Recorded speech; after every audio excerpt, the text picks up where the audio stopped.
No, just about to watch the guy mow the lawn. Other than that, it's been a slow 24 hours. Well, Flounder, any interesting overnight example of things happening? Sat in traffic and got home, and my dryer's not working. Oh, I hate that. Now, do they supply that? Do you have a dryer in your apartment? Yes, I have a washer dryer. So they have to fix it then, right? Yes. Oh, that's okay. So now, I did the work order and all that. Now I'm just waiting. The problem was I have something in the laundry. Yeah, I got to try it now out. Is pushing a day old. Are there even laundromats anywhere around where you can go? Are there? There's a few. Yeah. Oh, yeah. Oh, that's a good sign. Anyway, boys, also, Pete, I know you're pretty upset because this is Shark Week. I've noticed all of a sudden on Discovery Channel, a bunch of things, one after another, shark stories and shark movies and shark documentaries, and oh, holy moly. And you can't see it? You don't have the channel or something? Is that the deal? I don't have the Discovery Channel. I just discovered that, ironically, on Sunday night. So I don't have it. By the way, the best cleaners I ever saw, the laundromat, was across the street from Manual's. So that was always fun to do the laundry and just sit at the bar. And God, I haven't been to that part of town, I'll bet you, in at least 30 years. 40 Well, years. that's because of the restrictions, they well, mostly court orders, but that's restraining orders. Whole other thing. Anyway, we're not enjoying too much of Sharp. That's okay. Billion things. Just in case you were curious, the Teamsters and UPS apparently have settled their contract negotiations. It has to be ratified now, which will take a few weeks, they say, but apparently they fixed it out. And I guess they all get more money, including part-timers, and they're putting air conditioning in the trucks now, which, by the way, seems pretty fair to me. Modern days, if you don't have air conditioning in a truck where you're driving all day long, especially in the South in the summertime, come on. That seems reasonable. Anyway, I don't really know anything about it. I don't care about it. All I know is everything's getting really expensive. I remember the time I tried to send a letter, and for some reason, I don't know why I didn't go to the post office, but it was a small like a letter package to my mother, and I went to UPS, and it was like 8 times the charge of anything else. So I don't know what they're doing with their prices, but I hope they work this out and everybody be happy. And by the way, and this is the Teamsters. Unfortunately, I have many, many, many union stories, but I really can't share them now because I've shared them before in history, and so it wouldn't be fair for me to talk about them again. But Pete Davis may have a union item or two. Is that correct? Well, it's the old Teamsters joke. How many Teamsters does it take to change a light bulb? Gee, I don't know, Pete. How many Teamsters change a light bulb? 10. You got a problem with that? Thank you. And I don't know whether they still put spikes in your tires and a snake in your mailbox or something. In the old days, man, I remember the Teamsters were scary. Truly, you did not mess with the Teamsters, truckers and, steel workers or something. Oh, man. What was that movie? Jack Nicholson played what's his face? Yeah. Jimmy Hoffa. Jimmy Hoffa movie with Dom, who's the little short guy, the little Satanist? Rita Perlman's guy there. Yeah. Danny DeVito. Yeah. Played the other guy. That was a good movie, by the way. Yes, it was. It was a good movie. Probably not fat. And the one they did a few years ago with Pacino playing him was weird. They claimed that basically they burned his body in the crematorium or something. Yeah. Anyway, we got so many stories here. First of all, I just heard this again today and the guys before us on the radio. Since when did MAGA become MAGA? Have you heard of people saying MAGA? Well, you MAGA Republicans. What's MAGA? I don't know. It's not MOGGO. Come on, give me a break. It's MAGA. It's a MAGA. It's Trump's MAGA hat. We've always said MAGA. Make him, and all of a sudden MAGA? What the hell's MAGA? Yeah, it's not Make America Great Again. God, unbelievable. Anyway, so UPS and the thing is the thing, and unions. God, thank God. Oh, my God, are we trying to break already? Holy crap. Coming up, the FBI says, no, LeBron James's kid had nothing to do with the vaccine.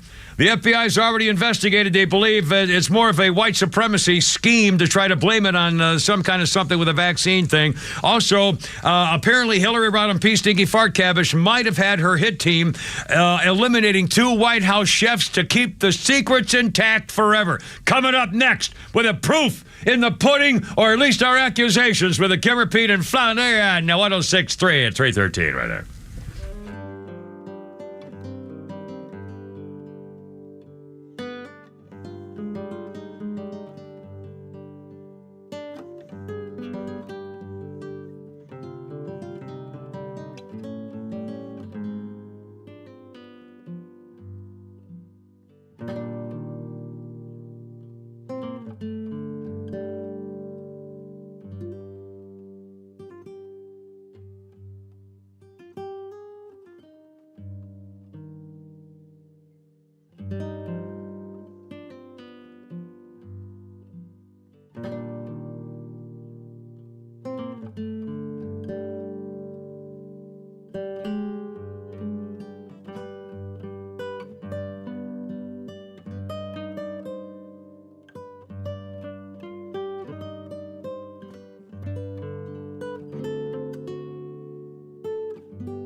In a vida gadaga bika gaga daga.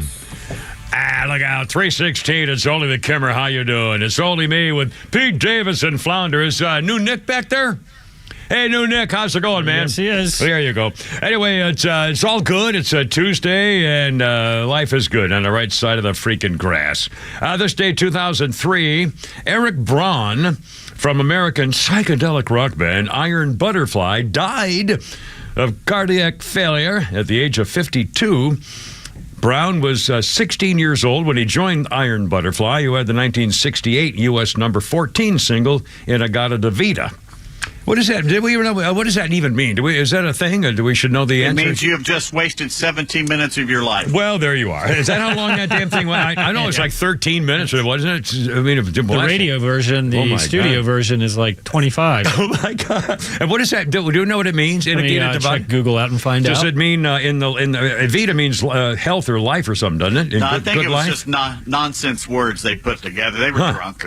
But you know, it's funny. As long as this song has been a well-known song. All right, so Mike said he was trying to sing "In the Garden of Eden," but he was so mangled on drugs. You got a very good guy, Lodigo. Well, I would not be a bit surprised. Thank you, Mike. Mike, Mike is our crackhead engineer. Well, not crackhead. Sorry. Anyway, okay, we got a couple of quick birthday things here. Matt LeBlanc is 56 today. Joey Tribbiani on Friends. He played his own character on Episodes. And was on a Man with a Plan show. I never saw that. That show episodes on Showtime was a pretty good series, although I didn't like it because it dealt with cheating, and then she got back at a thing with her husband. Anyway, Matt LeBlanc's 56. So we have a quick interruption. Yes, please. I apologize. No. David Lynch has a recommended route for you to try driving home. Okay. Can I just reset this real fast? Last Thursday was a horrible storm. When I leave here, there are 5 or 6 ways, depending on whether there's a ball game, traffic, stuff like that. I go to Waze and see there's literally 5. When I leave here, I either turn to the left and get onto Cobb Parkway and then 285, or I take a right and go through all these back roads to eventually get on Interstate Circle Road. It's a little tiny road that gets on to 285, whatever. Okay, so there's 5 or 6 different routes. But on last Thursday during the storm, Waze took me. I thought there was a mistake because I didn't recognize any of these routes, and I kept making these little teeny turns and all through neighborhoods. I ended up on Dalrymple, I ended up on Johnson Ferry. I never got on 285 at all. From the Battery, I never got on 285. I came out on a road and ended up on Roswell Road, just south of Northridge. So I eliminated all of 285 and all of 400 up to Northridge, and then I took a right to get onto Northridge, North 400. There was nothing to it. But again, all those little side streets, and I can't find them because I didn't know which ones they were because it was pouring down rain, and I'm going to take a left in 200 feet. Okay, Fred's Delane or something. Seriously. So I can't. All right. I just wanted to give you a route. Well, okay. But now I got to explain it. So last night I said, and Flounder showed me how to go into my Waze thing, and he swiped up, and it showed a route that on my Waze thing from Thursday night that said Roswell Road to 400. I thought, that's going to take me up to the 400 at Northridge. So I put it in. So I hit that one, left the Battery, and sure enough, it took me on to 285 the whole way 285, and then 400. I'd spent 25 minutes going 200 yards on 400 North last night. It was a total disaster. And if I had hit the Waze, take me the way you want me to go, I probably would have avoided all of that. But anyway, so because my Waze didn't work, so now I don't know what I'm going to do except I'm going to figure something out. All right, let me tell you the route. You were saying, yes. Okay, good Lord, Jesus. Thank you. Just take 75 north to the Canton Connector, to Sandy Plains Road, to Highway 92, to Mansell, to 400. All right, 75 north. That's a nightmare, isn't it? 75 north to Canton what? Connector. Canton Connector, okay. To Sandy Plains Road. Okay, I know where that is. To Highway 92. That's Holcomb Bridge Road, I think. To Mansell, to 400. I've got good news, Flounder. Yeah. During that incredibly long backstory, I managed to Google a way that we can kill ourselves to avoid the story and then come back to life at the end of it. Yeah. I got a lot of these little stories, I'm trying to censor it's the backstories that are killing us. I don't know about 75 North. That's a nightmare. Anyway, whatever. Thank you, Uber person, whoever did that. I don't know who that is. That was David Lynch from Twitter. Thank you from Twitter. Thank you, David. I'll try it.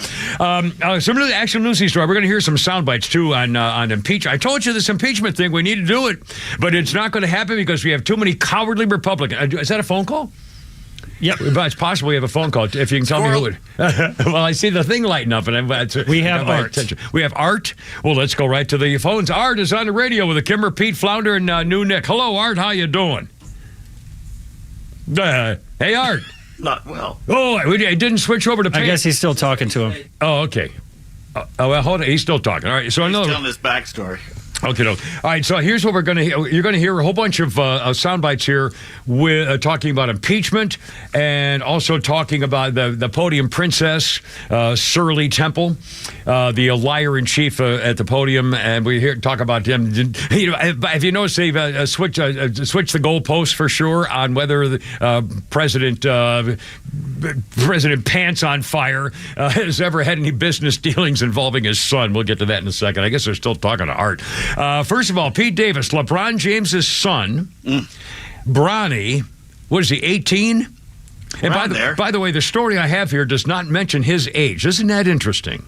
He's a freshman. Why? Yeah, but why wouldn't the story mention how old he is unless they want to avoid talking about another teenager having a freaking stroke or something? Pete, tell us what the story is and how the FBI and Chrissy the Cossack Ray, the traitor to his country and the fraud and Blackbriar has already said, oh, no, it had nothing to do with the vaccine. The Biden administration is totally clear on the vaccine. It had nothing to do with the vaccine. Pete, I don't know. What do you think, man? Well, he's LeBron James's kid. He's like the most hyped kid to come around since probably his daddy or since that French guy has come along. Yeah. And he's a freshman, and everybody's going to be watching him and everything. And this is amazing to me. This happened yesterday at practice in Los Angeles, right? That's where Southern Cal is. Yeah, US. And they managed to keep this under wraps until this morning. Yeah. Which is, in this day and age where people, drop a dime to TMZ at the least little thing, it's amazing this stayed out. But he had cardiac arrest at practice, and they took him to a hospital, and now he was in ICU overnight, and they say he's out of it now and that he expects to make a recovery. But you got to wonder if he'll be able to resume a basketball career, what he'll be able to do with this. And you also need to ask the question, did he get the clot shot? Yeah, well, and by the way, they say practicing cardiac arrest and medical staff able to treat, no longer right. We ask for privacy. We will update media when there is more information. Send their deepest thanks. We are not in a position to comment out of respect for student privacy. So they're not going to talk about this. But how many times have we heard about young people between the ages of, high school athletes, 16, 17, 18 years old, and into their 20s? And how about the guy who almost dropped dead in the freaking football field? What was he, 23? I mean, come on. You don't think there's a link between weakened heart? I thought we've already established that. There's a link between weak heart muscles and this freaking vaccine in young athletes. The myocarditis and all that stuff, and the clots. There was a Danish soccer player last year during UEFA who collapsed and died. He died on the pitch, and they had to bring him back a couple times. And he's actually playing again right now, so that bodes well for Bronny. But it'll be interesting to see if this was a clot shot thing, whether this will break the dam of silence, because everyone's saying that Jamie Foxx is not saying a thing as to what really happened to him, because he's supposedly been told by the elite cabal, you don't say anything about the vaccine. We'll be wondering to see if the biggest star in sports in America, LeBron James, will be silent if he thinks that the vaccine almost killed his son. I don't get it. If I were that kid's, if my son was an athlete or not, if my son, teenage son, daughter, let's say teenage 18-year-old son was all vaxxed, and he got the double vax, and he got the boosters and 9 boosters, and he did wear the mask and all that stuff, and then he had this heart problem as a gifted elite athlete in the top shape of anybody's life ever, presumably, and suddenly you discover, this is like the 8 millionth time now that young people have become heart issues after getting all these vaccine shots. Obviously, there's a connection. I'd be furious. I'd say, wait a minute, damn it. You mean to tell me that we should have known this all along? We rushed this into production. We didn't test the results of what this was going to happen. You mandated, by the way, you're not going to school or into a freaking office building or a chef's restaurant on the strip someplace. They got a sandwich unless you're wearing a stinking mask and have a vaccine card. Remember the vaccine cards? Remember you had to have a vaccine card to leave the country or get back into the country? And they're mandatory doing this stuff. And then we know that, oh my God, you mean to tell me that we're putting our kids' lives at risk? They have less chance of getting sick by... What would you tell me the other day, Pete? Ages between the people least likely to get sick from the vaccine, 99.9% are fine between the ages of like 0 and 30 or something. It's unfreaking believable. Zero and pretty much almost to 65. You're 99% not going to die if you get the... but you get mandatory vaccines when you're a gifted athlete. You don't think it affects the heart muscle? Especially now, and maybe because of, all their adrenaline and all the, if you have, it's like guys who are overly muscle bound can pull a muscle real easily. Their bodies are different. Their bodies react differently to stress and chemical reactions and stuff. And, I'd be so furious. I'd say our government has been lying to us and almost cost my son his freaking life. How come they're not outraged? How come the liberals are not outraged about this very topic? Because it's a religion, it's a church, a cult for them, and they're not going to speak against it. And let's face it, we don't know for certain if he took the shot, but odds are he probably did. We don't know. I guarantee he took the shot. You don't think he didn't take the shot? You don't think LeBron James would make his liberal thing? Yeah, please, you're killing me. But in the past, when something like this happened with Lynn Bias, it happened. It was cocaine. Yeah. When it was Hank Gathers, it was an enlarged heart. There was a problem they hadn't caught before. Yeah. So there's the chance that he had a problem with his heart they didn't catch, which is amazing considering the health care he has gotten for the rest of his life. LeBron's kid, I'd be very surprised if they have doctors checking him out pretty thoroughly. But maybe they didn't think to check for an enlarged heart from a guy who comes from such a genetic family of athletes. Yeah. Well, he chose the Trojans at USC over Ohio State and Oregon. He was the 33rd ranked player in America. LeBron's kid, named a McDonald's All-American earlier this year. He averaged 14 points, 5 rebounds, 2 assists, 2 steals a game, eligible for the 2024 NBA draft. And he said LeBron James would wish to team up with his son in the pros, assuming he stops taking the vaccines. You don't expect someone being a college basketball player as being a high-risk profession. Right. It's not like being a White House chef or anything. Well, that's the thing. Hillary Rodham P. Stinky Fart Cabbage's hit team apparently murdered 2 White House chefs to keep them from talking and revealing all the stuff's been going on in the stinking White House. This is outrageous, I'm telling you. Absolutely outrageous. Well, allegedly. Yeah, sure. All right, 329. I mean, we got more to talk about the hit team from Hillary Rodham P. Stinky Fart Cabbage. And, of course, denials from the White House. Impeach him, too. GOP calls for impeaching. Come back. We'll come back. Stand by.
rocking and rolling here with Jamiroquai. That's the group here there.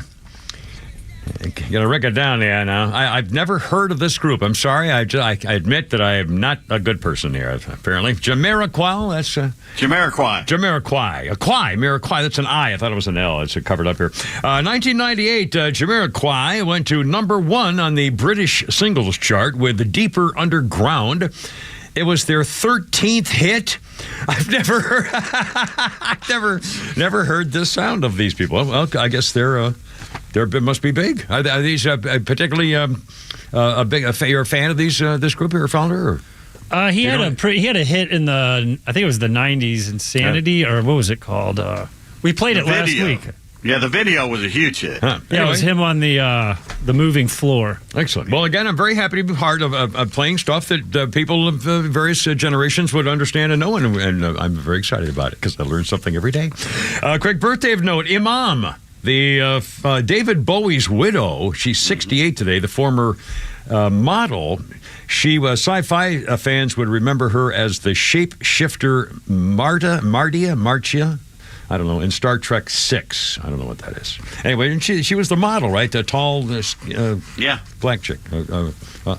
Unusual, striking, tall and angular, and like a runway model type chick. Very famous. Let's see, on this day in history. 1969, Democrat hero and role model, the drunken murderer Ted Kennedy pleads guilty to leaving the scene of his murder victim, Mary Jo Kopechne, clawing at the window of his submerged car, begging for him to try to save her instead of saving himself. Teddy got a 2-month suspended sentence, and the judge said, Teddy, I swear to God, if you ever kill another woman being drunk and driving off a bridge, you're going to jail, mister. And Teddy said, I am so sorry. Where's my neck brace?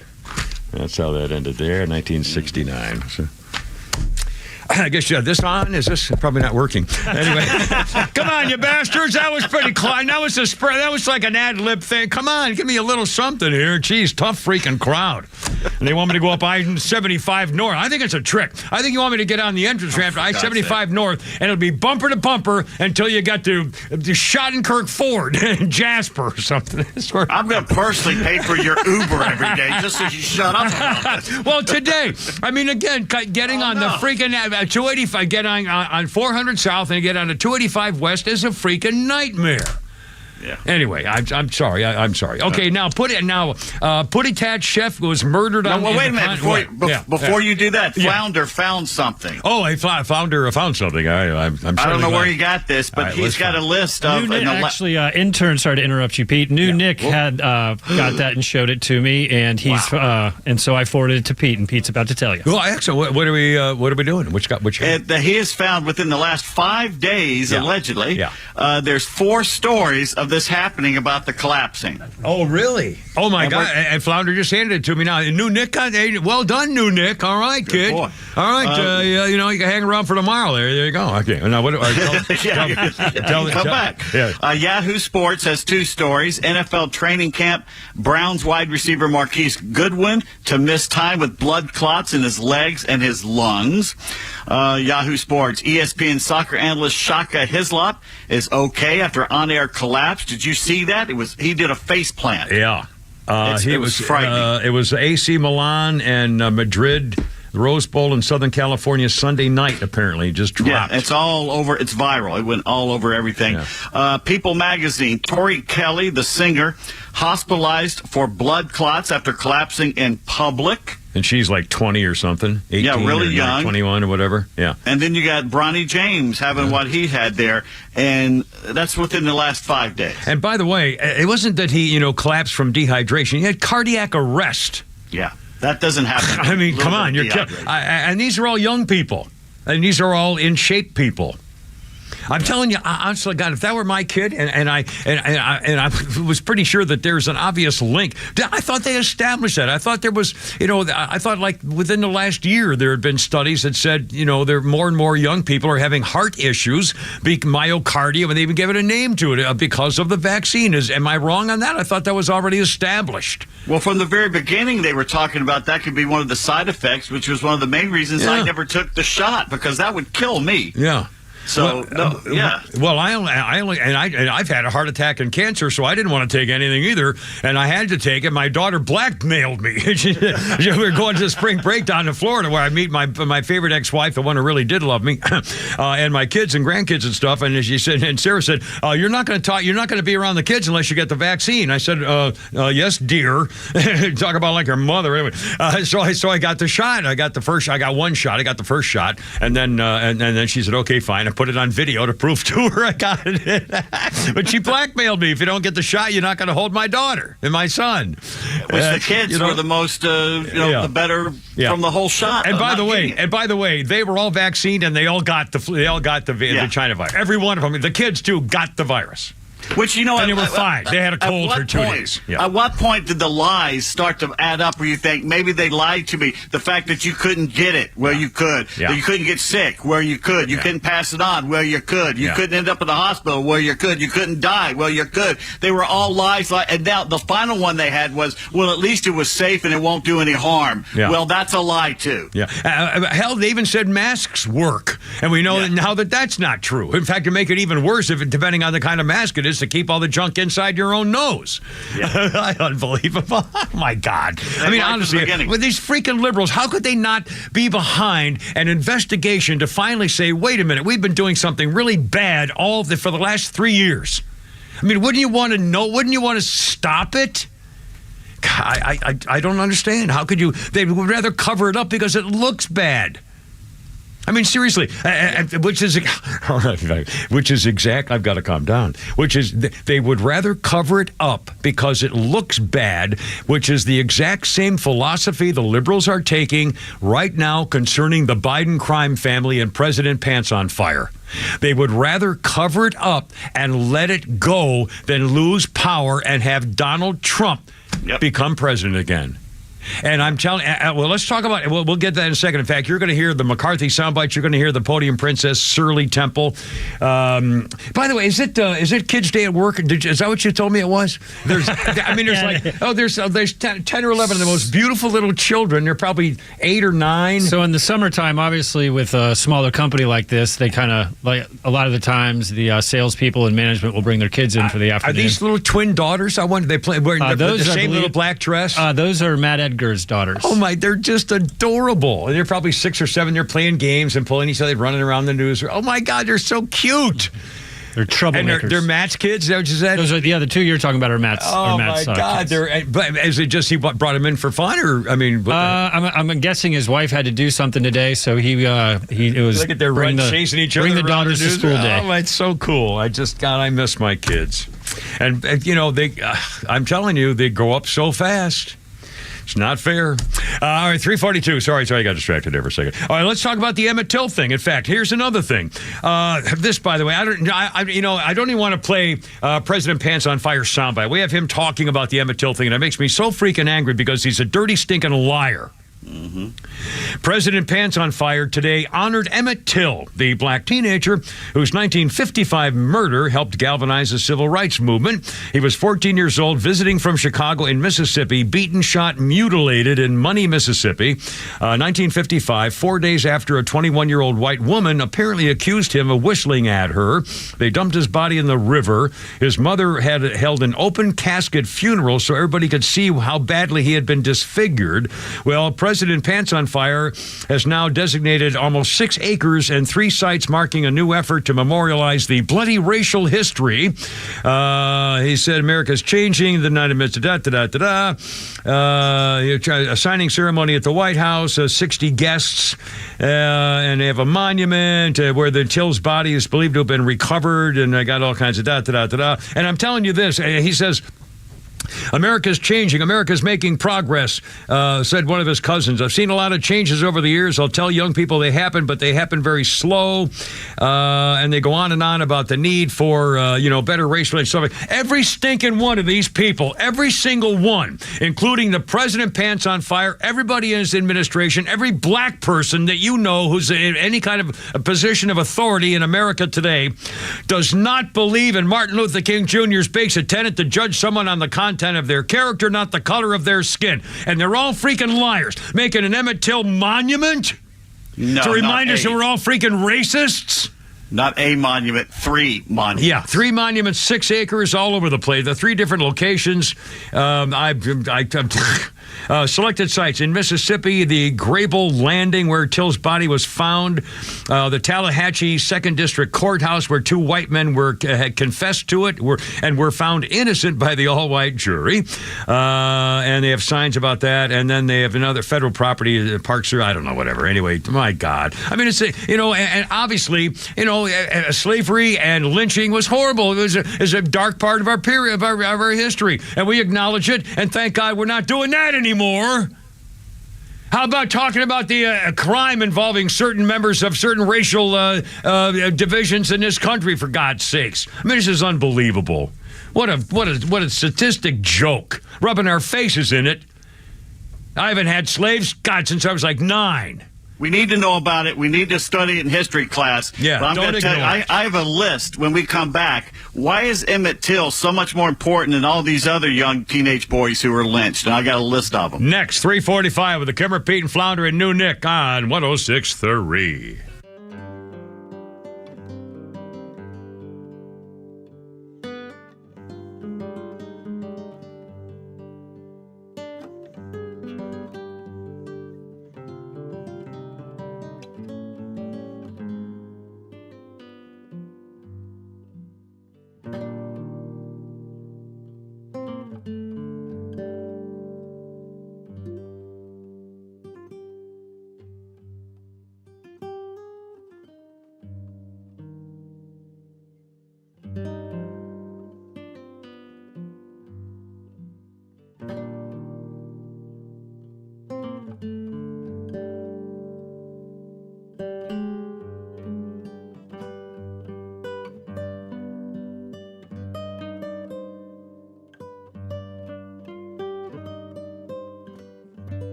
da-da-da.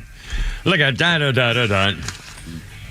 I guess everybody's heard this song, whether or not you like AC/DC. And in fact, almost 3:50, almost 10 minutes before 4 o'clock. And this is AC/DC. Now, again, play it. Go ahead.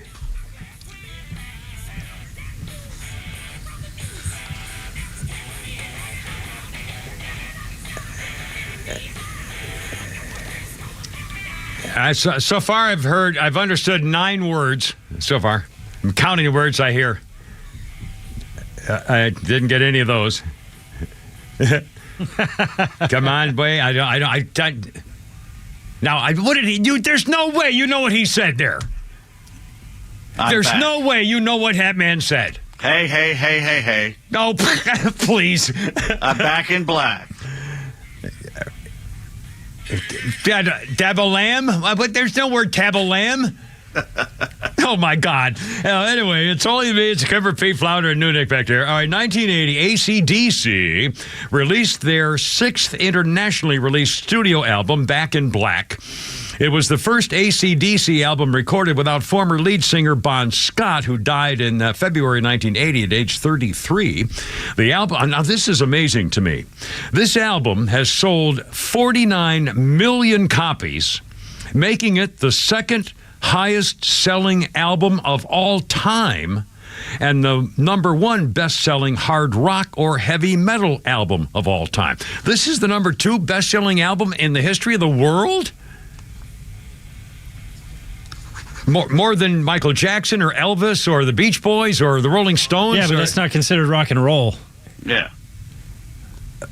Well, but it says best-selling album, period, of any album of any kind of music genre, I guess. Holy criminy. That's really amazing. And by the way, now for the record, okay, when I come in here, I do my own history and birthday list, okay, and I get in my thing and stuff like that. Okay, I come in here, and then Flounder gets, I ask him to print stories that I'm looking for. So when I come in, I've worked at home for 6 hours. I get in here, and Flounder's got all this stuff, so I go through all the stuff he's got, and he does his own music list, and I go by Flounder's music list, which I think is only fun because I like to hear his music taste stuff. So what was next on the, tell him what was next on the list, Flounder. Well, what I should have been playing coming back now, right before. And then Air Supply? Yeah, in the last minute. Tell the people why we're not playing. The one that I love, and then I listened to it before the show. I was like, yeah, we're not playing that. Thank you.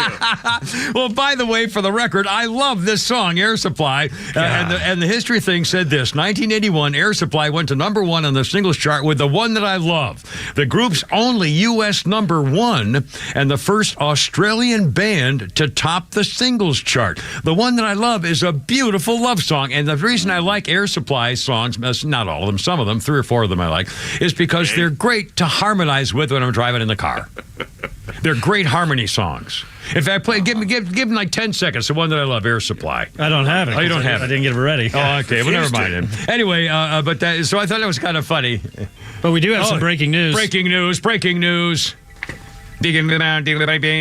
Biden has cured cancer. Oh, my God. I cured cancer. They looked at me like, why cancer? Because no one thinks we can. That's why, and we can. We end cancer as we know it. I start the very first part again. I cured cancer. They looked at me like, why cancer? Because no one thinks we can. I cured cancer. That's why, and we can.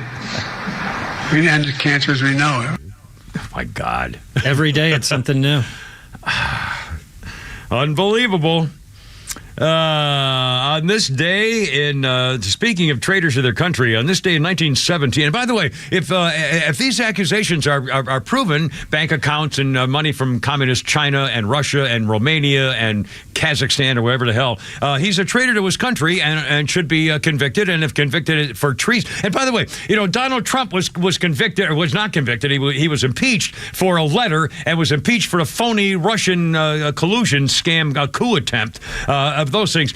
If the worst thing that a president, or anybody, but let's say president, the worst thing in particular a president could be convicted of, leading to an impeachment, the worst crime would be collusion with a foreign power against his own country. Agreed? That would call for the ultimate penalty. If he is impeached, if these things are all true, if it all comes out, if there's a special prosecutor, and that's what it's going to take, the Congress isn't going to do it. If it all comes out, all the stuff that's going on with all the stuff with the family and everything, all they going to take, all this stuff, and he's convicted of treason, selling out his own country for money from foreign communist sources, enemy sources, then he should be facing the ultimate sacrifice of his own life and should be executed if he's guilty of these charges. It's the worst crime a president could commit. Worse than murder, worse than rape. And frankly, anyway, speaking of traitors, 1917, exotic dancer Mata Hari stands before a French court found guilty of spying for the Germans in World War I. Her sentence, death by firing squad. She was executed 3 months later, 1917. Quick birthday here. I think we got one. Roger Clinton. Bill and Hillary Rodham Peace Diggy Fart Cabbage's relative there. Bill's brother Roger Clinton is 67 years old. And he was the star of Biodome, Spy Hard, and Pumpkinhead. Those were movies that anyway, whatever. Okay, Pete Davis, we talked about the Emmett Till situation. Again, about once a month, the Al Jazeera Constipation here in Atlanta, which is going out of business, thank God, comes up with some kind of an Emmett Till memorial issue, and there's somebody remembering him in some way. But again, I guess Pete Davis said Emmett Till is the most important racial figure in history that's ever been affected by white people. I guess there's nobody else we should ever pay attention to has been involved in any kind of a racial crime, I guess, huh? Of course we can pay attention. Of course we should learn about it and never forget it, and should be used as an example of not only how bad things were, but how things have improved. Yeah. Despite what the Democrats tell you, things have improved over the last half century or more. Because of white people, by the way. He now has 5 memorials. He has 2 already in Mississippi. There's going to be 2 more and 1 in Illinois. And I'm thinking, okay, that's fine. He's got 5. But what about 13-year-old Albert Easley, Jacksonville, Alabama, accused of raping a white woman, taken by force from the jail and lynched during the day? 16-year-old Huey Connerly, lynched in Bogalusa, Louisiana, accused of rape. A mob of 15 men broke into jail and hung him on the steps. 15-year-old Howard Cooper, lynched in Baltimore, convicted of assault and rape of a white woman. After just 1 minute deliberation, his attorneys said, well, we'll file an appeal. 75 men, masked, broke him out of jail, hanged him from a tree. 14-year-old Orion Anderson, lynched in Leesburg, Virginia, scaring a teenage white girl was his crime, hanged from a derrick. 17-year-old George Bush, lynched in Columbia, Missouri for raping a 5-year-old white girl. 17-year-old Henry Smith, lynched in Paris, Texas, kidnapping and murder of a white girl. Smith confessed under duress. He was tortured, burned with hot irons, doused in oil, and set afire. His remains were sold as souvenirs. 15-year-old Preston Porter, Colorado, rape and murder of a 12-year-old white girl, burned alive by the mob. 16-year-old Fred Rochelle, Bartow, Florida, murder and rape of a white woman, doused with kerosene and burned. A special train from Lakeland, Florida, was brought there to see the barbecue, as they called it. 10 and 14-year-old James and Harrison Gillespie, lynched in Salisbury, North Carolina. They were accused of stoning a neighbor to death. 400 people hung them and then shot the bodies. And there's on and on in here. God. In fact, one guy got lynched, and they found out later. The husband said, yeah, it was him. Found out later it was somebody else that killed the guy's wife, but they had already killed him. There's a 15-year-old Willie James Howard, lynched in Suwannee, Florida in 1944, just 10 years or so before Emmett. He got lynched for sending a Christmas card with a note expressing his affection to a white girl.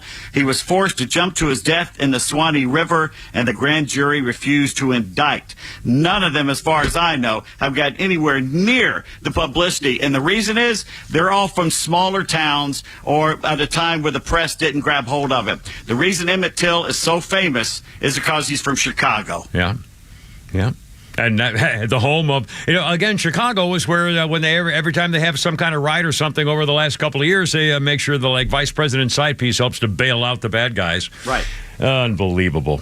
Pete, oh my God, hold on. It's almost 4 o'clock here coming up. And by the way, coming up, we'll talk more about the White House chefs apparently murdered by Hillary Rodham P. Stinky Fart Cabbage's hit team. Also, the impeachment. And by the way, President Crime Family, President Pants on Fire, just avoided another trying to answer a question of how about the impeachment there. What do you think about that, Mr. President? Coming up, it's almost 4 with the Killer Pete Flounder and New Nick. Look out, there we go.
By the group called T-Rex.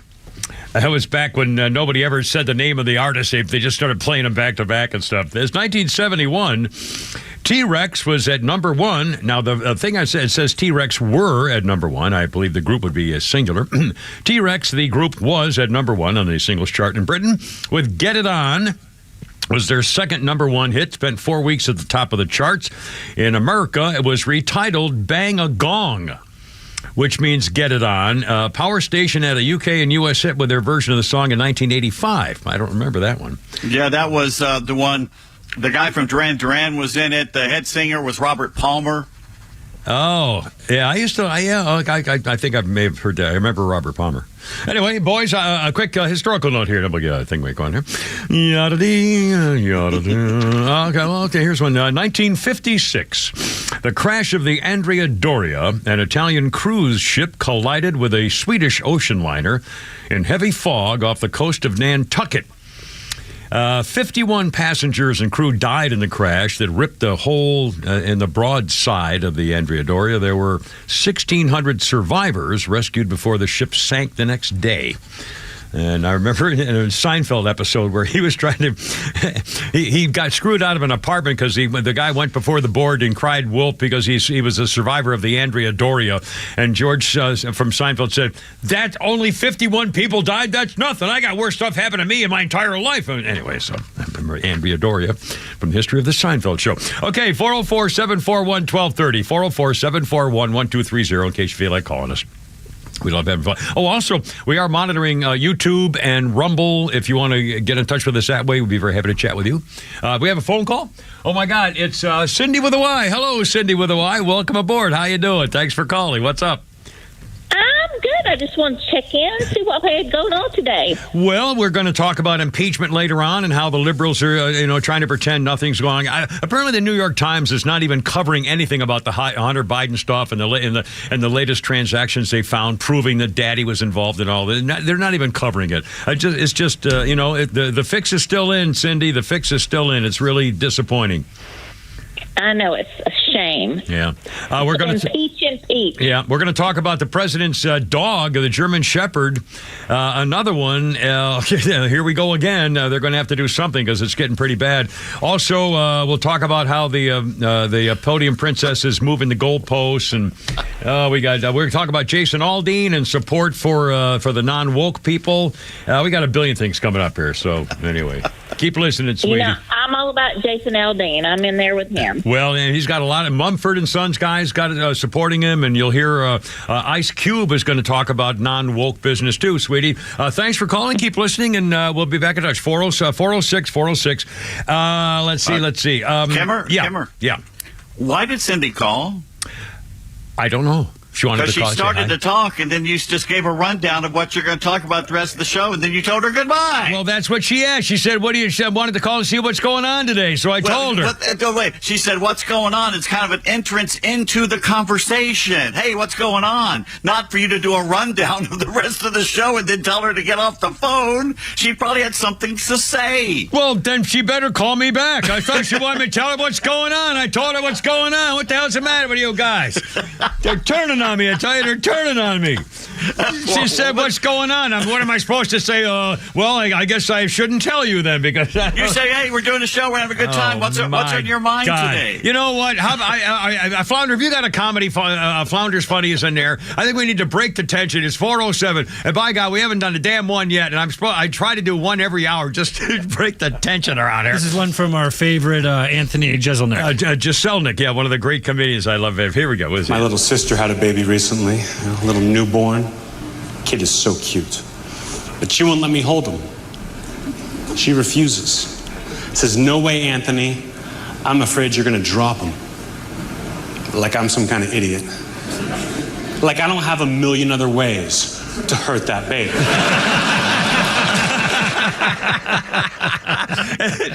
And that's what every one of his routine jokes is exactly like that, where you're going to go, oh my God, and keep laughing. I mean, you can't help laughing. How can you talk about hurting a baby? And we're all, it's hysterical, man. Anthony Jeselnik. And I don't know. I don't know how old these bits are. I used to have them when I used to have the comedy stuff on my Sirius XM. I don't anymore because it got expensive. But so this could have been 20 years ago. I haven't even heard any of these guys. Is anybody even doing comedy shows anymore? By the way, when's the last time you heard about is there still a comedy club or whatever they used to call it up in Sandy Springs on Roswell Road up there?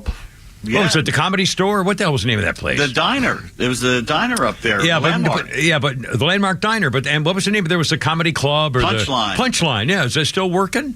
Is that the one that's in the Vortex in Midtown? I had to do. No, that's up on Sandy's, up Roswell Road North, past the perimeter, I think. Anyway, I'm amazed. I guess I don't know whether people are still touring, doing comedy bits. I haven't heard anything. Anyway. Well, a lot of the times when I'm going through these reels, the younger comedians now, the one thing I notice is they do a lot more crowd interaction.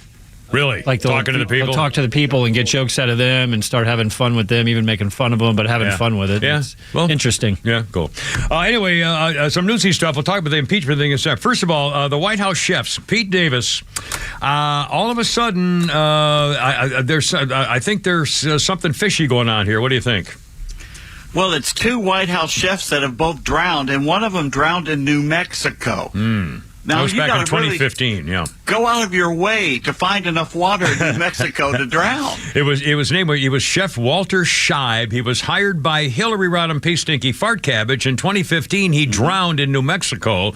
Apparently, Hillary Rodham P. Stinky Fart Cabbage was afraid that he was going to spill the beans about her murdering Vince Foster. Allegedly. So we think that she apparently she overloaded him with salt tablets in his morning breakfast or something, and he got into the water and just exploded. What was his name? His name was He was Walter Scheib. You know how he got the job? Painting cars? I don't know. No, he said, I will cook that lasagna for $49.99. I love it. All right, hold on. We got phone calls. Here's Scotty I think it's Scotty the window guy, and Cindy's called. No, hold on. Put him on hold. Cindy called back. I'm sorry, Scotty. Hold on. Don't ask what's up. Yeah, we'll put Scotty on hold. We got both of them at the same time, I think. We got Scotty. No, we're good. We just have Cindy's on. All right, here's Cindy. I'm sorry, Cindy. You're welcome aboard. And I'll just shut up. You just talk now. That's okay. I still love you, but I'm glad you put Scotty with a Y on hold just for me. You're so fabulous. Of course. So tell me, I mean, we know Hunter Biden. We need to get rid of him. Yeah. We need to get rid of Joe Biden. So tell me what we want to do. Where are we going? I'm sorry. Tell me what. I'm sorry. I didn't hear the last part of your sentence. Let's get rid of Biden. Yeah. Well, here's the thing. It's going to come up next Monday. The guy we talked about the last couple of days is going to officially testify, closed-door meeting in Congress about the Biden crime family. He's going to apparently, I think he's got the audio recordings, and he's got first-person testimony that he was there when Joe and Hunter were talking with Communist Party officials and Hunter's business people about all these dealings. And, they got him red-handed. They've got him red-handed. I don't know how the liberals can totally keep ignoring this. At some point, it's going to come to a head. Although, Cindy, have you noticed they've changed the goalpost now? In fact, hold on one second. Flounder, if you would, let's get the podium princess, Shirley Temple, Rajin Fasine. She's black. She's gay. She's a girl. Oh, that's why she got that job. Anyway, when the Fox News girl asked her about all this business going on with the Hunter Biden and Joe Biden crime family and so forth. And once again, they said, does the president still stick by his comment that he's never had anything to do with Hunter's business dealings? And here's how that goes. Chairman James Comer today says that the Oversight Committee, has evidence that the president in the past communicated directly with foreign business associates of his son Hunter Biden many times. Curious if the White House and the president still stand behind his comment that he's never been involved and has never even spoken to his son about his business. So I've been asked this question a million times. The answer is not going to change. The answer remains the same. The president was never in business with his son. Liar. I just don't have anything else to add. Well, she just changed it. She said the answer has never changed, and she just changed it. Mm-hmm. She just said the president, quote, was never in business with his son. That's a long way from saying he's never had anything to do with his son's business dealings ever. And we know that's a lie because there's pictures of him with his son's business guys playing golf. And we know that Tony Bubble, there's 50 different, we caught him. The man's a freaking liar. Oh, by the way, Scotty wants to mess with me. Todd wants to mess with me. And Cindy hung up. I asked her to hold on to hear the soundbite, and she hung up. I accidentally hung up after the soundbite was played. Twice. Oh, first you're rude to him. Oh, my God. Sorry, Cindy. Hey, Cindy, call back so I can be rude to you, too. Yeah, try it again. I dare you. Third time's the charm. 413. Look out.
420, how's it going? Back to the phones here in a second. I'm not doing a very good job of it, though. I'll try to do better. On this day, it's only me, it's only the Kimmer, Pete Davis, Flounder, new Nick Spector. 1969, big day in Seattle, the Pop Festival at Gold Creek Park. Acts who appeared over the 3 days included The Doors. Come on, baby, light my fire. Come on, baby, light my fire. Come on, baby. Wrong song. Wrong song. Yes, I know. But it's the same. They're doing it again. It's the same. There's no difference in their thing. Listen. Says the man who just admitted to liking Air Supply.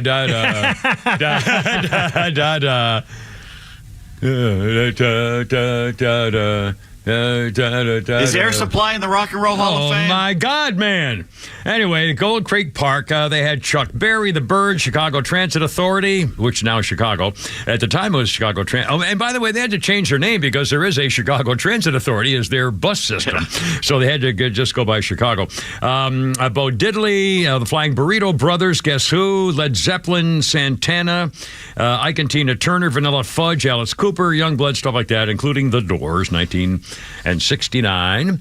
Let's see. On this day in history, there's a little something here. Oh, this was in 1980 on this day. Caddyshack was released, starring the incredible Bill Murray, also Chevy Chase and Rodney Dangerfield and, Judge Ted Smales Knight. and Ted Knight, Judge Smales and Danny. Of course, the infamously unwrapped Baby Ruth in the pool was one of the things there. 1980 Caddyshack. Who was the kid, the golfer? Michael O'Keefe, or what was his name? Yeah. He was also in West Wing, played a reporter in West Wing for several I years. was watching a Blacklist from a few years ago, and it said his name in the credits at the beginning. I go, oh, well, I'll look out for him. And the show ended. I go, well, where the hell was he? So I went back and looked, and he played the arch villain, and I didn't even recognize him. Really? He looked like a 60-year-old guy with glasses that, with extra weight on him. I couldn't recognize him. Well, again, 1980, that was a long time ago. It was. Holy smokes. And by the way, Caddyshack 2 may be the worst sequel movie of all time. Of course, there have been so many bad sequels. But anyway, okay, Caddyshack. Okay. All right, to the phone. Now, I've been doing a terrible job of the phones. I've already cut off Cindy a couple times. I don't even know who's on the phone here. Let's go. Let's take on line two. Hi, you're on the radio. Hi, who's this? It's Cindy with a Y. Were you asking for punishment? We've already cut you off twice. I guess I'm asking for punishment because you cut me off. I didn't hang up. You just cut me off. You went to Hunter Biden and you left me hanging. I'm just saying. I'm so sorry, Cindy. I don't know what happened. It's my fault. I'm sure of it.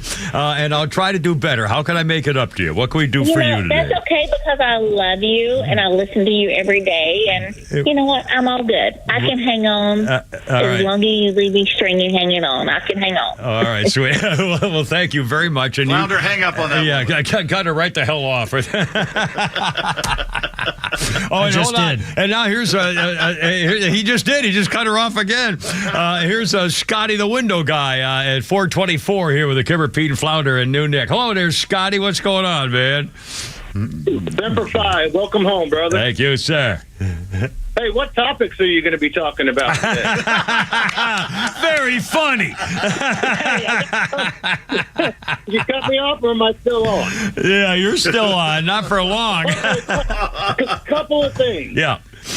I find it funny that the chefs for Curious George and Michelle put on videos of how good of a swimmer he was. Yet he died in 8 feet of water. Yeah, that doesn't make sense.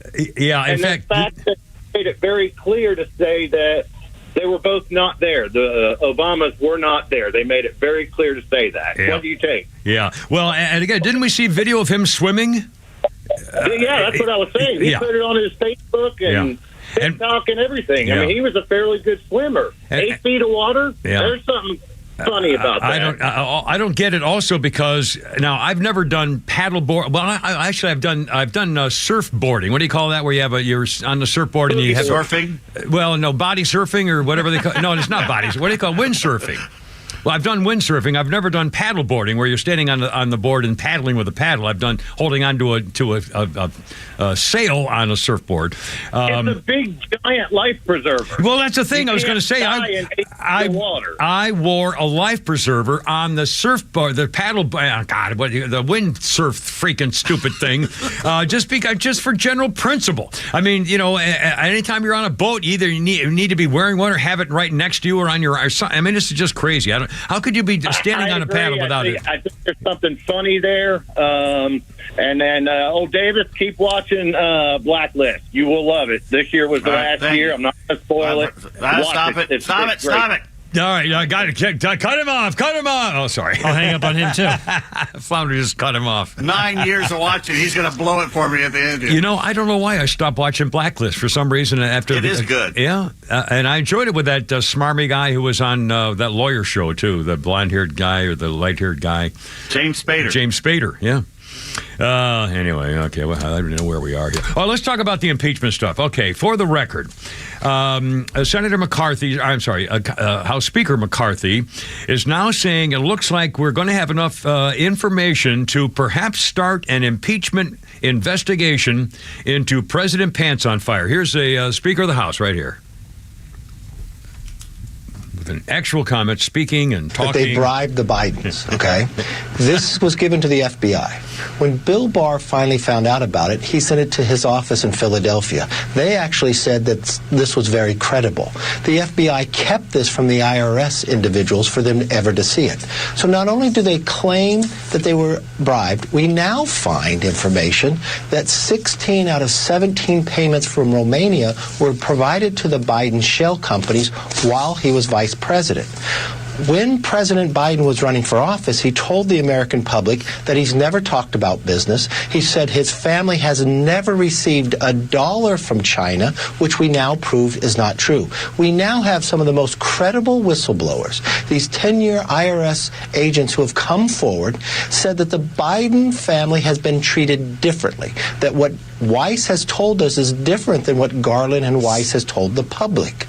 And you're sitting here today where now you have found millions of foreign money, just what the 1023 alleges they did to Biden's family. Now we found that it has funneled through shell companies. If you're sitting in our position today, we would know none of this if Republicans had not taken the majority. We've only followed where the information has taken us. But this is rising to the... That's the most important sentence in there is, please remember this the next time you go to the polls. We have found millions of foreign money, just what the 23 alleges they did to the Biden family. We would not know any of this if Republicans had not taken the majority in the House. It would still be a secret. It would never come out. Because the Department of Justice and the federal Gestapo investigation with the disgrace of Atlanta, Chrissy the Cossack Ray from Atlanta, the disgrace of Atlanta, have been hiding this information, covering it up, deliberately knowing that it was responsible for hiding the Biden family crime syndicate. And if the Republicans had not taken control of the House, there would be no hearing. There would be no investigation. And even if they impeached him tomorrow, he would not be convicted because of Georgia and our two liberal socialist senators that you elected. Oh, I'm not voting for that Herschel Walker. Freaking unbelievable. If Republicans had not taken the House, and we should have taken it by 30, let alone 4, whatever it is, we got lucky with that many. We got creamed in the election. We didn't win the election thing. We got screwed. Yeah, there was no red wave. Hardly. It wasn't a red ripple. And if it hadn't been for those lousy 4, those guys, the people in there, we would not know any of this, any of it. Got them already. All right, hold on. We got Grubinators are coming up. It's 4:30, and I got and a lot more on Hunter and the bad doggy in the White House too. That's coming up, and Jason Aldean and stuff. Here we go. 4:30.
Do we go dead there for a second? I don't know why it does that. No. Something's going on in that board. The other day, that kind of messed you up, too. Something's going on. Nothing. It was just an internal programming issue. Okay, well, no problem. Anyway, how you doing? It's only me. It's only the Kimmer with Pete Davis and Flounder and New Nick. 4:33, and this is the Beatles. 1964. This day, the Beatles' third album, A Hard Day's Night, started a 21-week run at the top of the British charts. It was the first Beatles album to be recorded entirely on 4-track tape, allowing for better stereo mixes. Isn't that amazing? Boy, what an advance. 4-track stereo tape. Woo, woo, in 1964. And I remember the first time I heard stereophonic in headphones, and each ear heard a different, track, bass and treble and all that kind of stuff. Pretty cool. By the way, speaking of the Beatles, that was 1964, Hard Day's Night. On the same day in 2010, Paul McCartney's ex-wife, Heather Mills, told the press that the trauma and the pain she went through after losing her leg in a traffic wreck was nothing compared to the pain she felt after she and Paul McCartney broke up. They split in 2006 after only 4 years of marriage. Went on to fight a bitter public divorce battle. At the end of it, she clipped him for about $40 million. I shouldn't say clipped. His wife, give her the money. What the hell? To find out the hard way. At least she probably thought that she actually loved him instead of tricking him for almost a year. Oh, sorry. Let's see. Sorry, Bob. 1990. And again, I saw this morning. I was thinking about having Flounder get the sound of this, but then I thought to myself, I don't even want to put you through it again, and it made me so angry. I'm not going to ever do it again. 1990, this day, Roseanne was doing the Star-Spangled Banner at the San Diego Padres baseball game, and she deliberately butchered the Star-Spangled Banner and then spit after it was over, like a baseball player grabbed her crotch and spit. And she thought she was being funny, and then, of course, the crowd went nuts. They were booing, and it was just horrible. It was just horrible, and she did it on purpose. And then she said, geez, what'd you expect? I'm Roseanne Barr, the comedian. What'd you think I was going to do? And so, she assumed that it would be okay. The crowd would say, oh, there's that Roseanne, and they turned on her. And so, that's a good reason. To the phone, we have another phone call there. It's the Grubbinator. Oh, by the way, was there some YouTube or Rumble reactions somewhere? Did somebody... did Nick say that earlier and I didn't get to him? Not that I know. Okay, I thought you might have said there was some reaction on YouTube or something and I never got to it. Anyway, here's it's Grubbinator. How you doing there, Grubster? What's up, man? Hey, how you doing, man? Hey, shout out to the Kimmer Show YouTube Mafia Faithful 40. Hey, I haven't heard in a while here. What's the update on the dating profile? Well, I don't think there's much of an update. Yesterday, Amanda told me there were 6 ladies who had responded to the so-called Kimmer dating profile, and 2 of them sent pictures, and that's all I know. I don't know anything about them. I haven't seen, I haven't read anything, or I don't know anything. Well, I'm getting concerned. I don't know if you've lost something off your fastball or not, but since, you've hung up on Cindy 3 times and I heard Amanda is changing her identity, the Rhino said the spread he was looking for was 27-97. I'm inclined to bet the over when this comes out in Vegas. Yeah, I wouldn't be a bit surprised. On the other hand, this is totally out of my control. I got pretty much nothing to do with it, so I don't know what's going on. Are you going to get to review your profile when it's finished? I don't know. I'm trying to stay. Hi, sweetie. Oh my God! One of the little girls was it Mike's kids? I'm sorry. Focus. We have no. I can't focus. There's a great big picture window. Hold on, Grubbin. There's a big picture window here. And I've told you the cutest little girls running around in their little dresses and stuff. They're probably 6 or 7 years old. I don't know. And one of them just came and put her face right in the window right in front of me. It was big waving thing. It made me laugh. And I couldn't help it because she was so cute. Anyway, what's wrong? I'm laughing at a happy family little girl running around and I'm just having a happy, smiley time. So that's the way it goes and I'm not changing. Anyway, what were you saying? I lost track. I hope it works out, but just it's not going to work caution, do not play your magic music stick for this person. Yeah, okay, well, all right. I got to go. You're killing me. 4:38 here with the Kimmer Show. By the way, I forgot to mention this morning on the way in, I stopped for gas at the Green One, and I put the video of me and my astonishment filling up my tank, $4.60 a gallon. $4.60. Mm-hmm. Yeah, there's no. Remember Pete yesterday? One of our liberal faker called in to say how the economy is so much better than it was under Trump, and it's got the inflation's way down. $4.60. Everybody's back to work now because the government's allowing them to go back to work. Yeah, it's just great. Just great. Hard to believe. Incidentally, speaking of we're speaking of anything in particular, I mentioned some time ago, and I'll do it again. I got in the mail yesterday when I got home, and I'll open it up here, an envelope addressed to Kim R. Peterson. In 1964, when I graduated from prep school and went to college, my freshman year of college, the fall of 1964, I joined Phi Delta Theta fraternity. The head of the president of the fraternity was a guy named Wayne. And in fact, I just saw I haven't thought of this since 1964. We used to call him Wang because he was something of a swordsman, let's say. And one day, one time it was parents visiting weekend, and his mother came up to him. We were all very polite back then. We were all very polite people, and we, doing things stupid. And so she was there with, and we were talking about various things. And she turned to him one time. She said, "Why are they all calling you Wang instead of Wayne?" we said, "Oh no, you're just misunderstanding, Mom." So anyway, Wang said, "We need your full name here." And I said, "Kim Peterson, no middle initial." He said, "Well, you have to have a middle name." I said, "I don't have a middle name. Nobody in my is Jill Dirk. It's all no middle names." And he said, "Well, we got to give you a middle name, so we'll just give you a middle initial R." This was in the fall of 1964. The only place where anyone has ever put my name as Kim R. Peterson was in the rolls, the membership rolls of Phi Delta Theta in 1964. And yet yesterday, I get something in the mail from Hearing Life Company, want me to get my hearing aids fixed up or something or other, complimentary service addressed to Kim R. Peterson. How is that possible? Since 1964, I've never used that name. Kimmer, what do you call this show? The Kimmer Show. Right. So if anyone listens or has any idea about who you are, they know you as Kimmer. And for some people, that's Kim R. Peterson. No, this was, Kim, 3 letters and then R period. This is not a mistake. That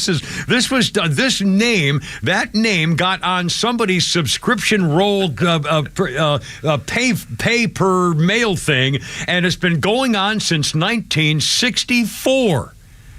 I'm flabbergasted that it's still in somebody's mailing system. Anyway, sorry. Oh, God.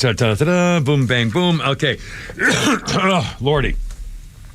Hunter, have you heard about this? By the way, it's 4:41 already. Do we have Pete's tweets and Skynet and all that stuff? And we got Holy Crap Sports later. More comedy bits and stuff, too. And some more sound bites here coming up, too. And, just a billion things. Hunter Biden's artwork has brought in more than $1 million, and now it turns out that one of the buyers is a prominent Democratic donor named Elizabeth Hirsch Naftali, a real estate millionaire from Los Angeles, who bought one of his paintings for $200,000. She was a donator to the Democrats, $200,000, and including another $30,000 this year. And she apparently is one of the big-time Charlie buyers of Hunter's finger painting. Another buyer purchased Hunter's artwork for $875,000, and that name has not been released. Naftali is a prominent Democratic donor, and she maxed out the Biden campaign with donations in April of this year. And Biden's lawyer says, it's the gallery that sets the pricing and handles all the sales. We have nothing to do with it. Somebody paid almost $900,000 for Hunter Biden's finger painting. And hey, I was not to impress. It was the gallery set the price. Yeah. Well, this finger painting, this is around $875,000, $900,000, somewhere in there. If you make an offer, $890,000 sold. But don't tell Hunter where the money came from. He wouldn't want to know who spent $900,000 for this finger painting. Oh my God! And by the way, Pete Davis, is Greenwald getting it? Did you say that Glenn Greenwald is getting involved in some of this Hunter Biden stuff with some tweets or something or other? Yeah, he tweeted today. He said, it's been a couple weeks or so since they found cocaine in the White House, the most surveyed place on planet Earth, and the Secret Service looked at it and said, "Oh no, we can't find who did it." And the media just says, "Oh well, thanks for looking." And then somebody wrote him and said, "Oh, do you think this is supposed to be a big thing?" And he goes, "Considering that Joseph Biden, since the 1970s, is the father and architect of the prison era we live in, putting everybody for a small amount of drugs into prison for years and years and years." For crack. Yeah, you think that somebody who found drugs in the White House, they'd be a little more, I don't know, looking at the law? You would think they'd be completely outraged. What a disgrace for the man who was, like you say, the father of the crack cocaine go to prison forever bill. He was the main guy. Yeah, for putting black men into prison. Yeah, yep. And you'd think there'd be a reaction to the fact there was cocaine in the White House. How could someone disgrace our White House after all the work we've done to put criminals in jail like this? How could someone have the nerve to bring this kind of horrible thing into the White House of the United States of America? You'd think they'd be outraged as they're saying, wow, it's just cocaine. It's not Hunter's, so we know it's not Hunter's. We know that for sure. Oh, my God. And the presidential dog. By the way, this is a weird story. And I've had German Shepherds all my life, including Rin Tin Tin's great-granddaughter. I've told you that before. Shepherds all my life.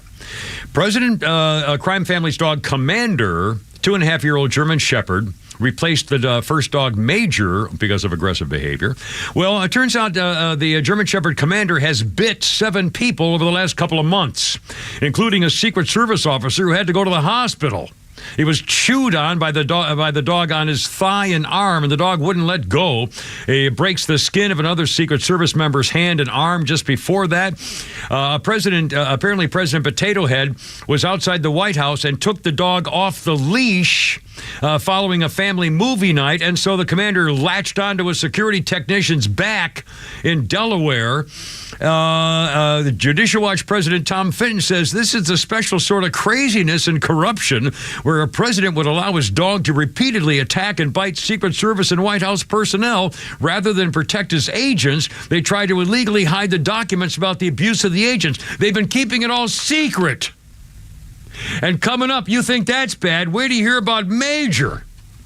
And support for Jason Aldean, that's coming up too. Plus more wokeness, and we got Pete's tweets. Oh, the Oppenheimer movie with a nitpick about the truth of it, and the crying at the end of Barbie. I got it all. Coming up next with Pete Flounder and New Nick, 446. Look out, here we go.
Yeah.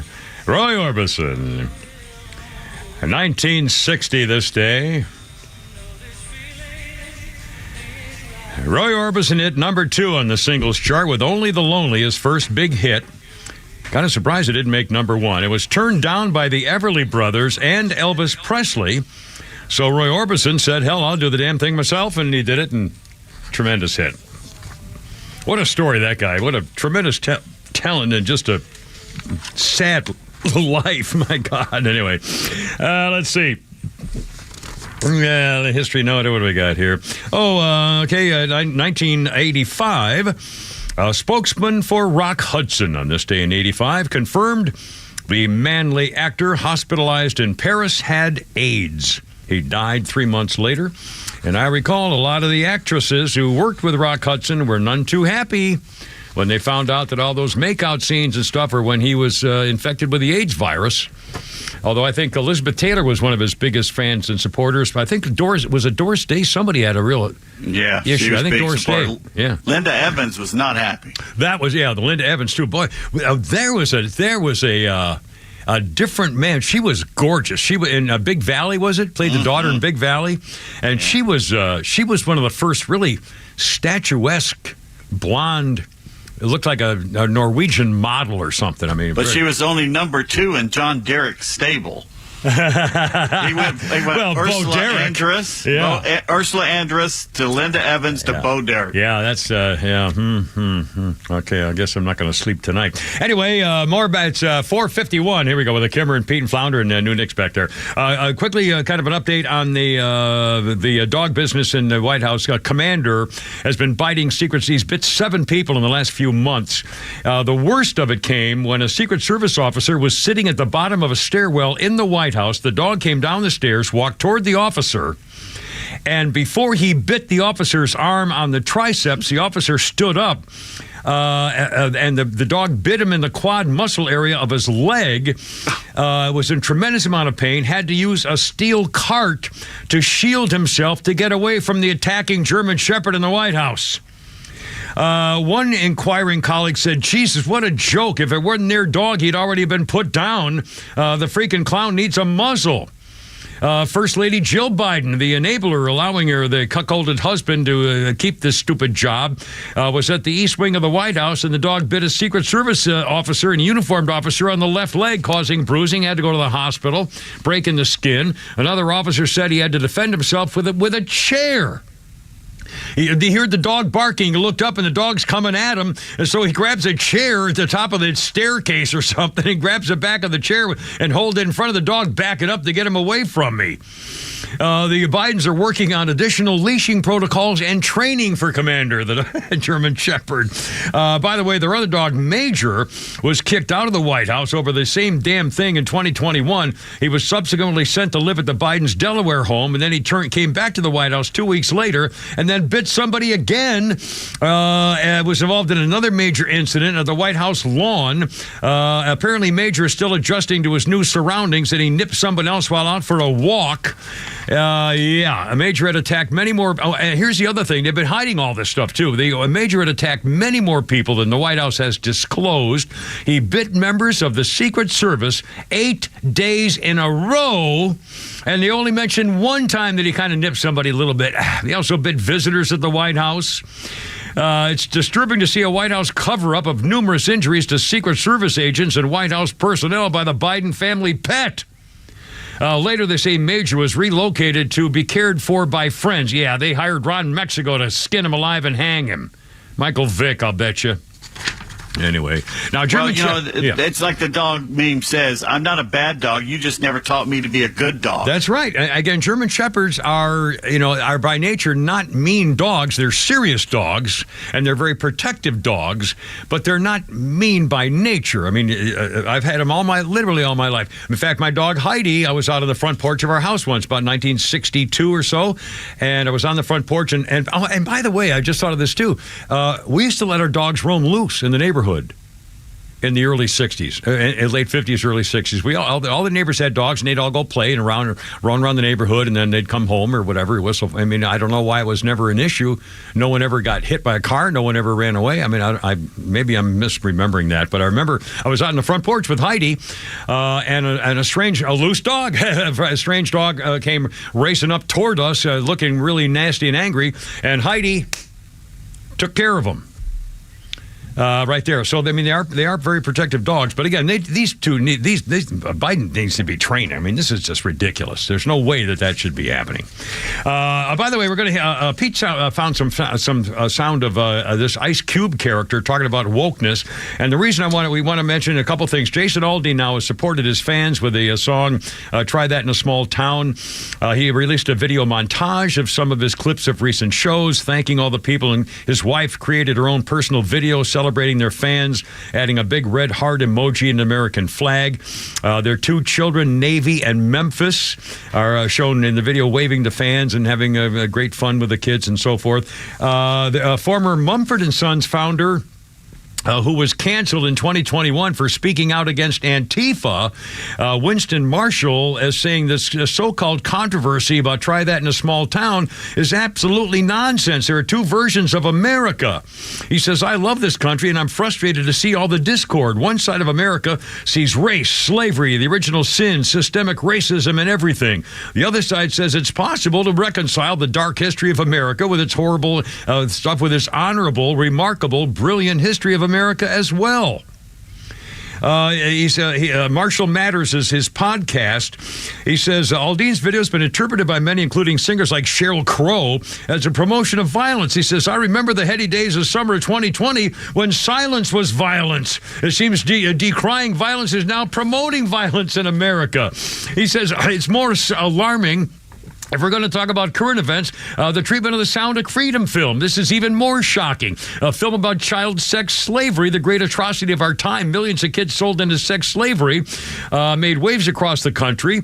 Now the left-wing media, The Guardian, think of linking it to QAnon. Rolling Stone's done the same thing. He's especially critical of a review in Vox of the film. Sound of Freedom, it said, is ultimately a form of extremist propaganda, extremism at its least as dark and dangerous as the very thing Sound of Freedom wants to combat. Are you utterly insane, says Marshall, responding to that article. For me, what's where you see that some of the liberal media have just completely lost it. It's morally so bankrupt, it beggars belief. I urge everybody to go watch the film and then go and read the Vox.com review and not be startled and offended. It's absolutely appalling. I mean, it's unbelievable. But at least they're supporting and the right thing. Now, we have that Ice Cube sound, Flounder? He apparently is also coming out with this anti-woke business, which is good to hear. Here we are, Ice Cube right here. People are afraid to speak out because of cancel culture that we have today. So I just think people are afraid and they're running to their corners. Not only the person that's getting canceled, they're trying to shut them up, but anybody's watching now, they shut up because they say, if it can happen to this guy, it can happen to me. So by smashing somebody who says something that you might not like and canceling them, it actually reverberates throughout the whole community, and everybody now is watching what they say all the time. Well, see, what's the answer to this? Because I think it's crazy that in a democracy like the United States, like the United Kingdom, that people are too frightened to speak their mind, to say what they think. What do we do about this? I think you say what you want to say, and to hell with the consequences.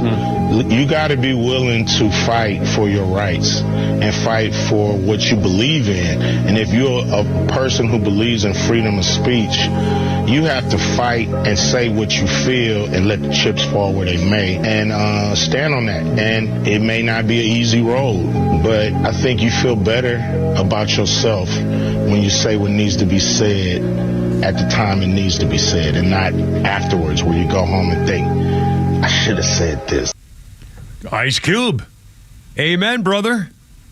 Hoorah to you, my friend. Coming up, that Lowe's lady got her job back. Also, the Oppenheimer movie scene, the sex scene, plus a tidbit about it, plus crying over the Barbie movie. Former UGA star gets 1 year, and his rape victims are not too happy about it. Also, the Veterans Administration, we're going to try to change the policies of wokeness. 5 o'clock, standing by. Pete Davis, Holy Crap at Sports next. Coming up, too. Look out, there we go.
Let's get it together, ladies. Left shoulder, right a blank. Ready on your dog. Target. First squad to the rear. Second squad to the rear. Left shoulder. Road guards out.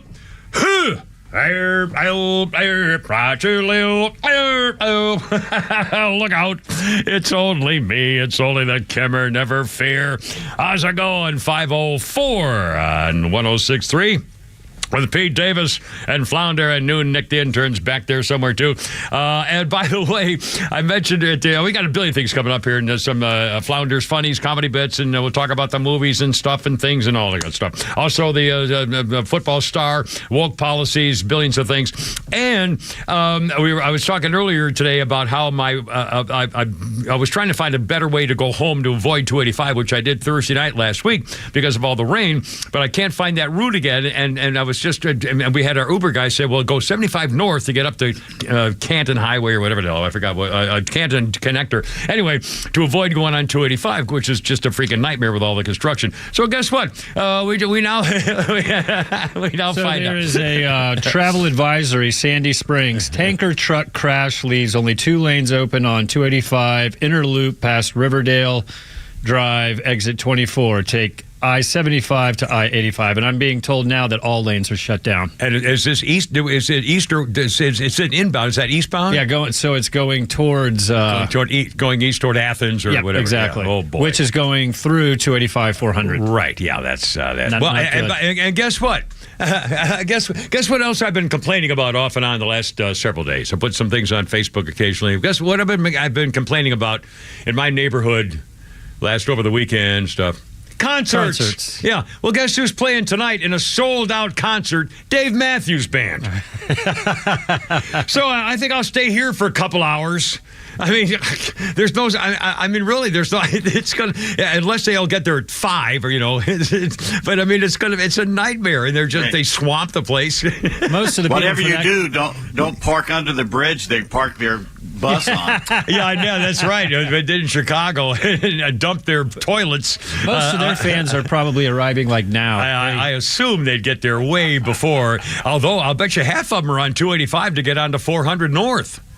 Because getting off at Haynes Bridge or whatever they get, I don't know where they're going to, Mansell or whatever, or Milton Park, I don't know. Anyway, oh man, what a nightmare. Well, I'm just going to stay here for a while. Again, maybe I may go walk down to that little. Is that place open tonight? I guess it's probably got to be open, right? The little diner we went to, the Greek place maybe, or someplace down here. Yeah, there's all kinds of stuff over around here. I don't know. God, I don't know.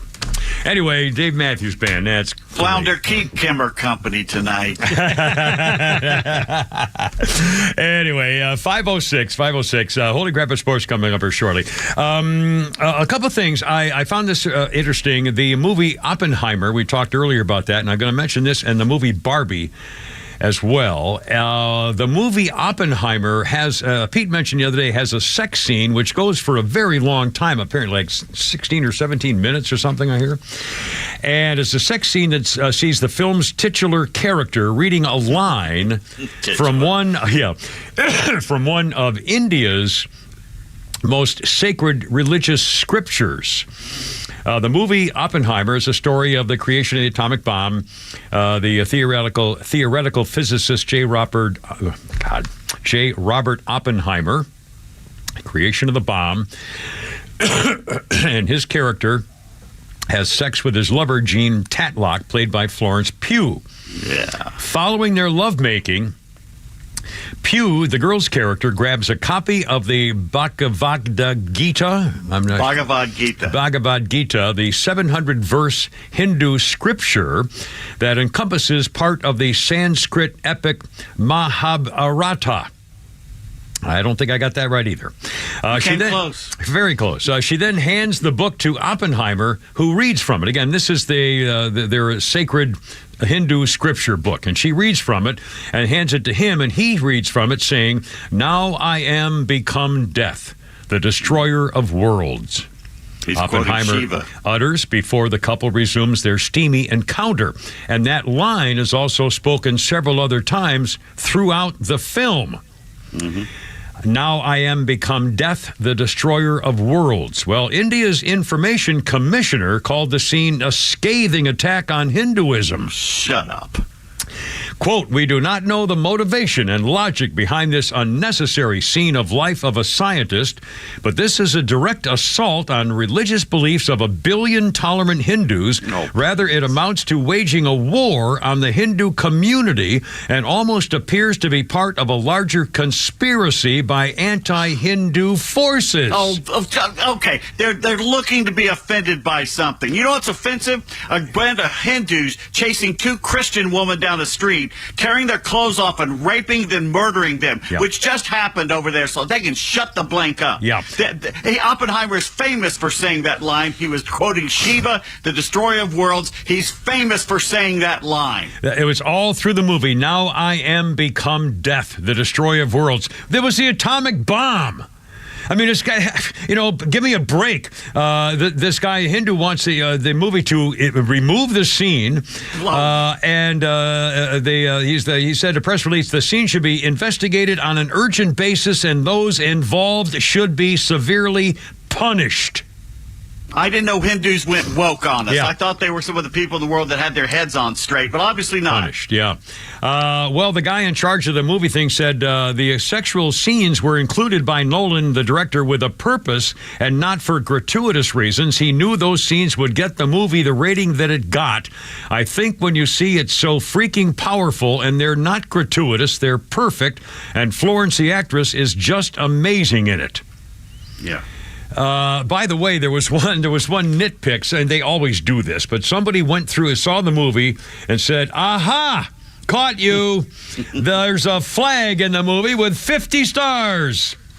Well, of course, there were only 48 stars, I believe, at the time of the Oppenheimer movie, or 46. No, it must have been 48, the lower 48. And so somebody said, well, there's 50 stars, anyway. What's worse, that or the woman who went and tweeted that a woman doesn't speak for 25 minutes and there's only 2 black men in the entire movie? They should have pretended to have black people back in the day so it would have looked better for the movie to look better in modern times. Again, they want the movie to look better. They wanted to seem it was more inclusive instead of, oh my God. And a woman didn't speak for 25 minutes. By the way, that's a freaking miracle. If you got a woman to shut up for 25 minutes, I'm not sure that's what she meant. But anyway, sorry, girls. That really pisses me off about the Hindu guy. Yeah. Not all Hindus think that way. No, it's not a thing. But this guy's in a position of power and influence, and he's trying to be Mr. Woke. I'm so offended, trying to get attention to himself by dividing people. Yeah. And once again, and they're calling for punishment?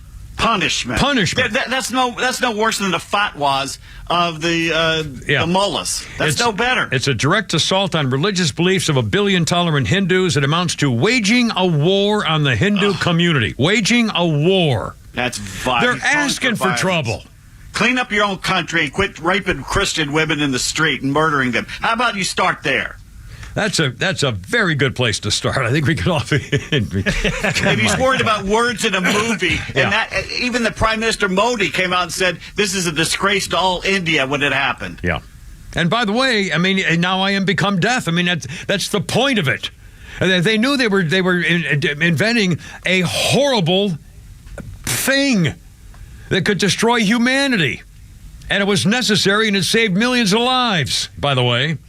Anyway, now the movie, the Barbie movie. I didn't know this was a thing either, but apparently, and again, I haven't seen it obviously, and I'm not going to. If it's ever on TV, I'll watch it and I'll tape it, but I'm not going to sit there and watch that stupid movie. But people apparently are losing it over a particular scene in Barbie, and they're trying to make jokes about it because it's so powerful. One person says, Barbie had me crying walking out of the theater, thinking about the purpose of life. Hello and happy post-Barbenheimer weekend to those who celebrate if you were the 13 million people who went. For a quick refresher, Barbie follows the self-discovery journey of a stereotypical Barbie, Margot Robbie, who travels from Barbie land to the real world. And the movie's filled with fun, cute, hilarious moments and so forth, and shouting out to Barbie babes. But one of the most poignant and sob-inducing scenes was the conversation Barbie has with the spirit of Ruth Handler, Rhea Perlman, who is the inventor of Barbie. Near the end of the film, Barbie has a talk with the spirit of her inventor. Ruth tells Barbie, who believes she wants to become human now, Ruth says, "We mothers stand still so our daughters can look back to see how far they've come." To which Barbie says, "So being human is not something I need to ask for or even want? It's just something I discover I am?" And then Ruth proceeds to show Barbie what being human, or more specifically, what being a woman, actually means. A lovely montage of footage of real people playing over the heartbreakingly pretty "What Was I Made For" by Billie Eilish. And at this point, basically everybody in the theater starts to ugly cry. That's what they're saying. The scene has caught audiences off guard and left them completely wrecked. Barbie was just an absolutely delightful time. Also, that ending killed me. Walked into Barbie expecting nostalgia, left questioning my relationship with my mother and why I'm even here. The way many moms brought their kids to watch Barbie thinking the movie was going to be about their kids, instead ended up being about themselves instead. On and on and on. A really touching part of the movie, apparently, and they're all talking about it now. When she stood up and said, "I am Barbie, destroyer of worlds." And I'm a hot babe on the prowl. Man, that got my attention. 5:15. Pete's Holy Crap at Sports is next.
Are you going to mention Pete Rose in the next few minutes, Pete? Probably not. Okay, no. 78. Pete Rose of the Cincy Reds set a National League record, hitting a base hit in 38 straight games. And now, holy crap at sports with Pete Davis. Well, there looks to be some breaking news right here. It looks like Michigan coach Jim Harbaugh is going to be suspended for 4 games for recruiting violations. Wow. Yeah, I don't know if it's official yet, but that's what they're saying. I thought they usually punish the team. Then lose scholarships or something, too. Yeah, that was the bad thing. They would always punish the players when it was the coaches who were doing it, and this time they're going after the coach. Well, so good. it'd be interesting if they do that. Braves in Boston for the first of 2 tonight. Charlie Morton against a bullpen game for the Red Sox. Rumor has it the Bravos are interested again in trading for Bo Sox outfitter Adam Duvall. It would be nice to have Adam back in the fold. Okay. They picked up right-handed pitcher Yanni Chirinos off waivers from Tampa Bay. He's going to be a starter for him, and that's good news there. By the way, the Dodgers, who traded Kiki Hernandez to the Red Sox a couple years ago, I guess, for Mookie Betts and that whole big trade, have now gotten him back. So. Oh, really? And Mookie, hasn't he been a standout so far this season? Yeah, he's very, very good. Yeah. He's very good. Former number 1 overall draft pick Mike Ivey, who played parts of 11 big league seasons, has died. He was 70. Said he had some health problems over in North Augusta, South Carolina. He played for the Padres, Giants, Astros, and Tigers.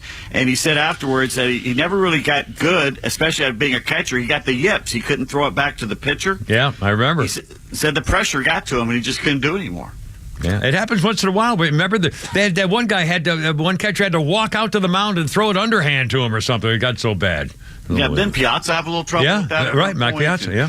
Steve Sachs is second base, along with, Chuck Knobloch also had the same problem. That's right. Couldn't throw from second base. The shortest throw of the infield, he couldn't do it.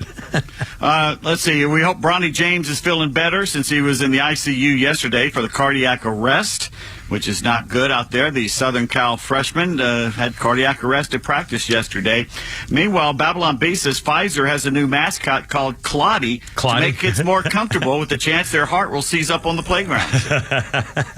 And somebody just posted something from supposedly an inside memo from Pfizer saying that they knew about the myocarditis. Absolutely. And they did it anyway. We know that. I'm sure a year ago there was a very clear message that the doctors were saying, oh, wait a minute, all these kids are having, remember there was one after another having the problems, and they say, this is, we need to study this because these young people are having problems with their heart.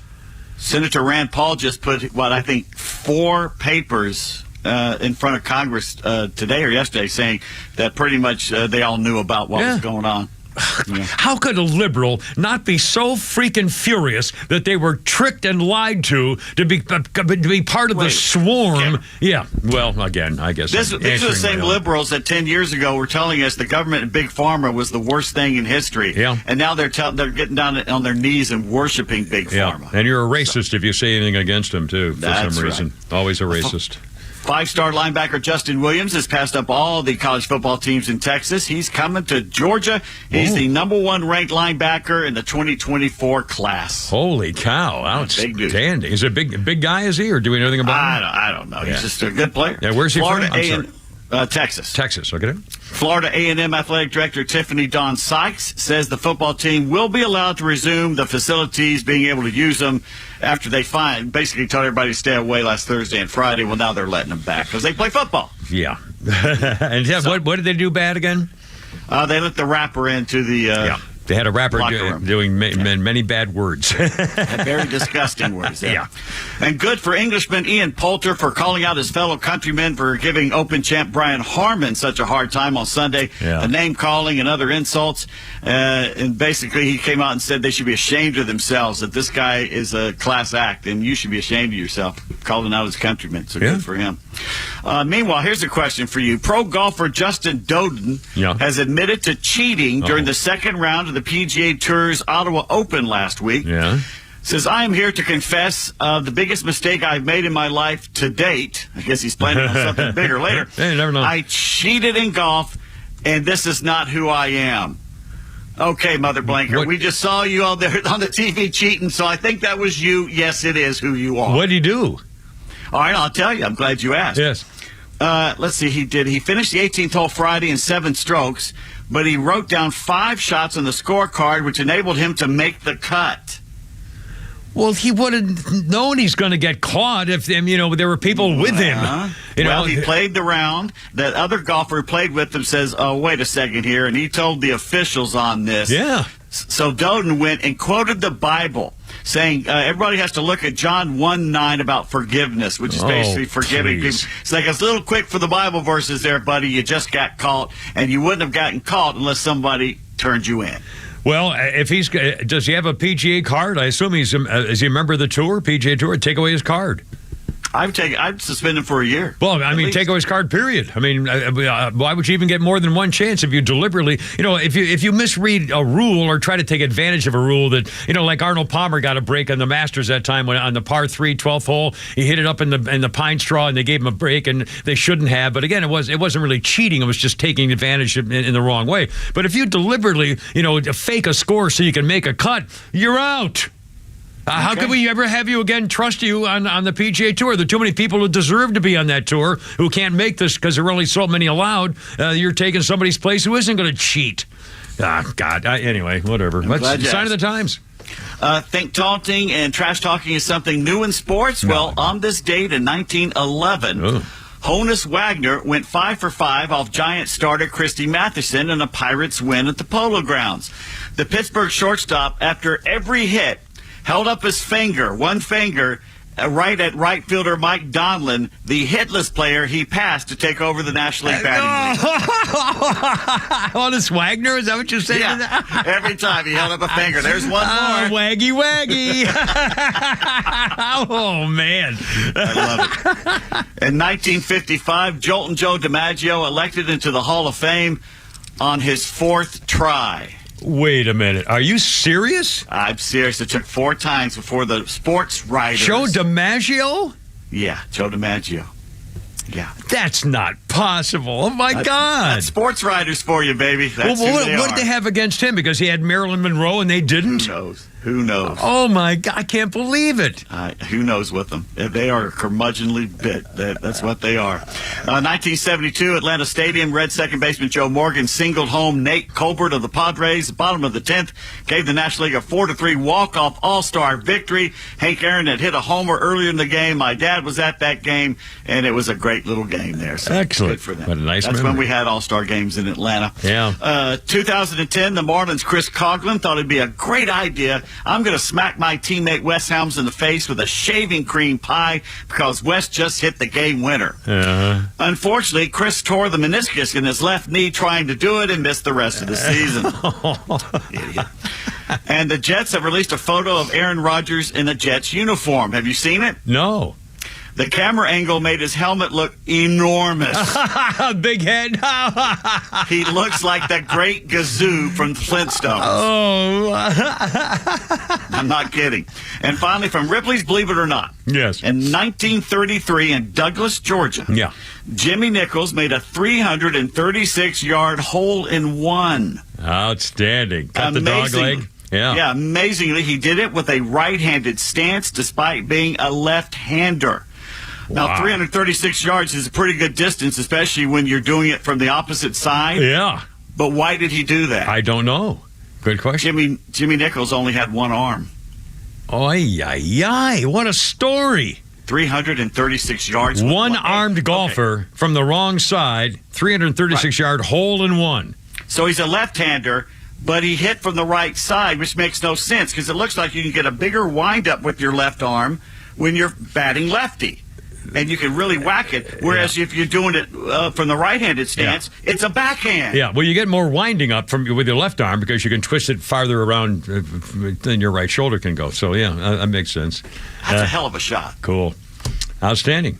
That's sports. All right, well, there you go. And coming up, the UGA star who said, I'm a rapist, but he pretty much got away with it. Some of his victims are a little ticked off. Also, the Veterans Administration and the woke policies were coming for you. That's coming up. Plus, the lady got her job back at Lowe's, stopping the shoplifters. 5:30. Look out. It's only the Kimber, Pete, and Flounder and New Nick. Look out.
It's only me. It's only the Kimmer 536.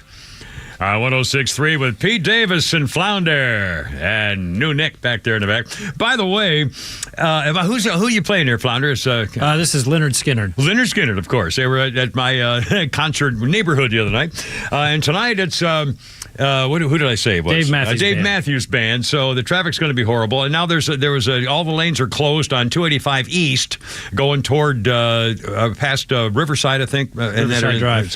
Riverside Drive.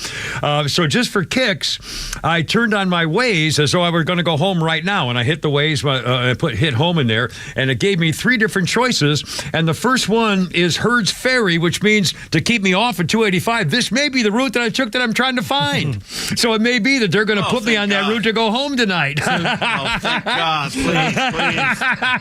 How cool is that? Do a screenshot of that. Take a picture of I that. did. And by the way, the other one also goes to I-75 North, like our Uber guy said, and the other one goes on 285, and it'll be well over an hour to get Traffic and weather together on the 10s. There you go. Anyway, and one quick historical note, Pete Davis. On this day, Saved by the Bell, 1471, not exactly resting in peace. Thomas Kempis was a saintly man, a humble monk. Spent his life in a German monastery, translating sacred texts, producing some of... Oops-a-daisy, that's my phone. I think I got to turn that off. That's my famous master's companion. And not exactly resting in peace. He was a monk who spent years translating sacred texts, producing one of Christianity's most popular devotional works called The Imitation of Christ. You heard that title before? Well, this was in 1471. On this day, on that date, Thomas died at the age of 91, or did he? When his tomb was opened years later, scratch marks were found inside the coffin, indicators that a desperate man was trying futilely to escape. The nightmarish experience of being accidentally buried alive was not uncommon in those centuries before medical technology. Many historical accounts of exhumed coffins contain corpses contorted in agony and so forth. George Washington so dreaded the possibility of his hideous fate that on his deathbed, he pulled his secretary close to him. Quote, "I am just going," Washington said. He whispered, "Have me decently buried, and do not let my body be put into the vault in less than 3 days after I am dead. Do you understand me?" He was afraid of being buried alive. Similarly, the composer Frédéric Chopin said as he lay dying, "The earth is suffocating. Swear to make them cut me open so that I won't be buried alive." This relatively common fear, known as taphophobia, some coffins came equipped with an air pipe to the surface or an above-ground bell that could be rung from below if the occupant suddenly revived, known as Saved by the Bell. Other people were buried with weapons in case they woke up in the coffin, they could kill themselves instead of suffocating to death. As to the ordeal of Thomas Kempis, the monk, the holy monk was denied sainthood by the Catholic Church because of his evidence of trying to get out of the grave. That means they claimed he was insufficiently prepared to accept the will of God. In other words, those judging Thompson's worthiness forgot that his book was focused on imitating Christ, that one of the central tenets of Christianity is that Jesus himself escaped from the tomb. Anyway, I don't know why I found that so ridiculous. Oh, mercy. All right, 5:40 already. God, we're almost... Oh, let's do a Flounder's Funny. We haven't done crap all day. I've been really bad about this. Sorry, folks. The Flounder's Funny here at your leisure, if you should... This is a gentleman by the name of Pete Holmes. We know Pete Holmes. Yes, sir. Go ahead. Saturday Night Live. Nothing makes f***ing sense. Oops. Life makes no sense. You're on a planet right now. You think you're in America? Zoom out. You're on a space rock floating in nothingness, infinite nothingness, and the infinite nothingness is expanding. That means endlessness is getting bigger. That makes no f***ing sense. We all just act like it's normal. Like, oh, everything's made of molecules. Okay. Got it. I'll never think about that again. I'm made made of molecules, you're made of molecules, the air between us, it's all made of molecules. That makes no sense. These molecules know they're molecules. These molecules are like, I'm Pete. That doesn't make any sense. This stool is made of molecules, the same molecules in my hand. In fact, some of the molecules in this stool went into me while I've been talking, and some that were me have gone into this stool. And you know, when I knock these molecules into these molecules, when we ask science why don't they go through each other, you know what the answer is? We don't know.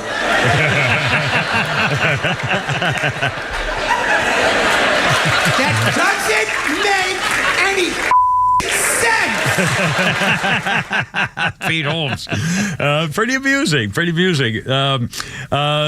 President Pants on Fire has announced their new crackdowns on your basic home appliances. They'll be starting on the newest crackdown on water heaters in 2029. It's called the Accelerate Deployment of Electric Heat Pump Water Heaters, saving Americans billions of dollars. Also, the Department of Energy is going after standards for appliances including your gas stoves, clothes washers, refrigerators, air conditioners. More new rules include consumer furnaces, pool pumps, battery chargers, ceiling fans, and dehumidifiers. The Biden crime family has been boasting it has taken 110 actions on energy efficiency rules in just the last year alone. They're bragging about it. How your life is going to be upended by all those appliances are going to have to be changed, whether you like it or not. Not their lives. Yeah, they don't care. By the way, Republicans now have taken aim at 6 new woke Biden policies at the Veterans Administration.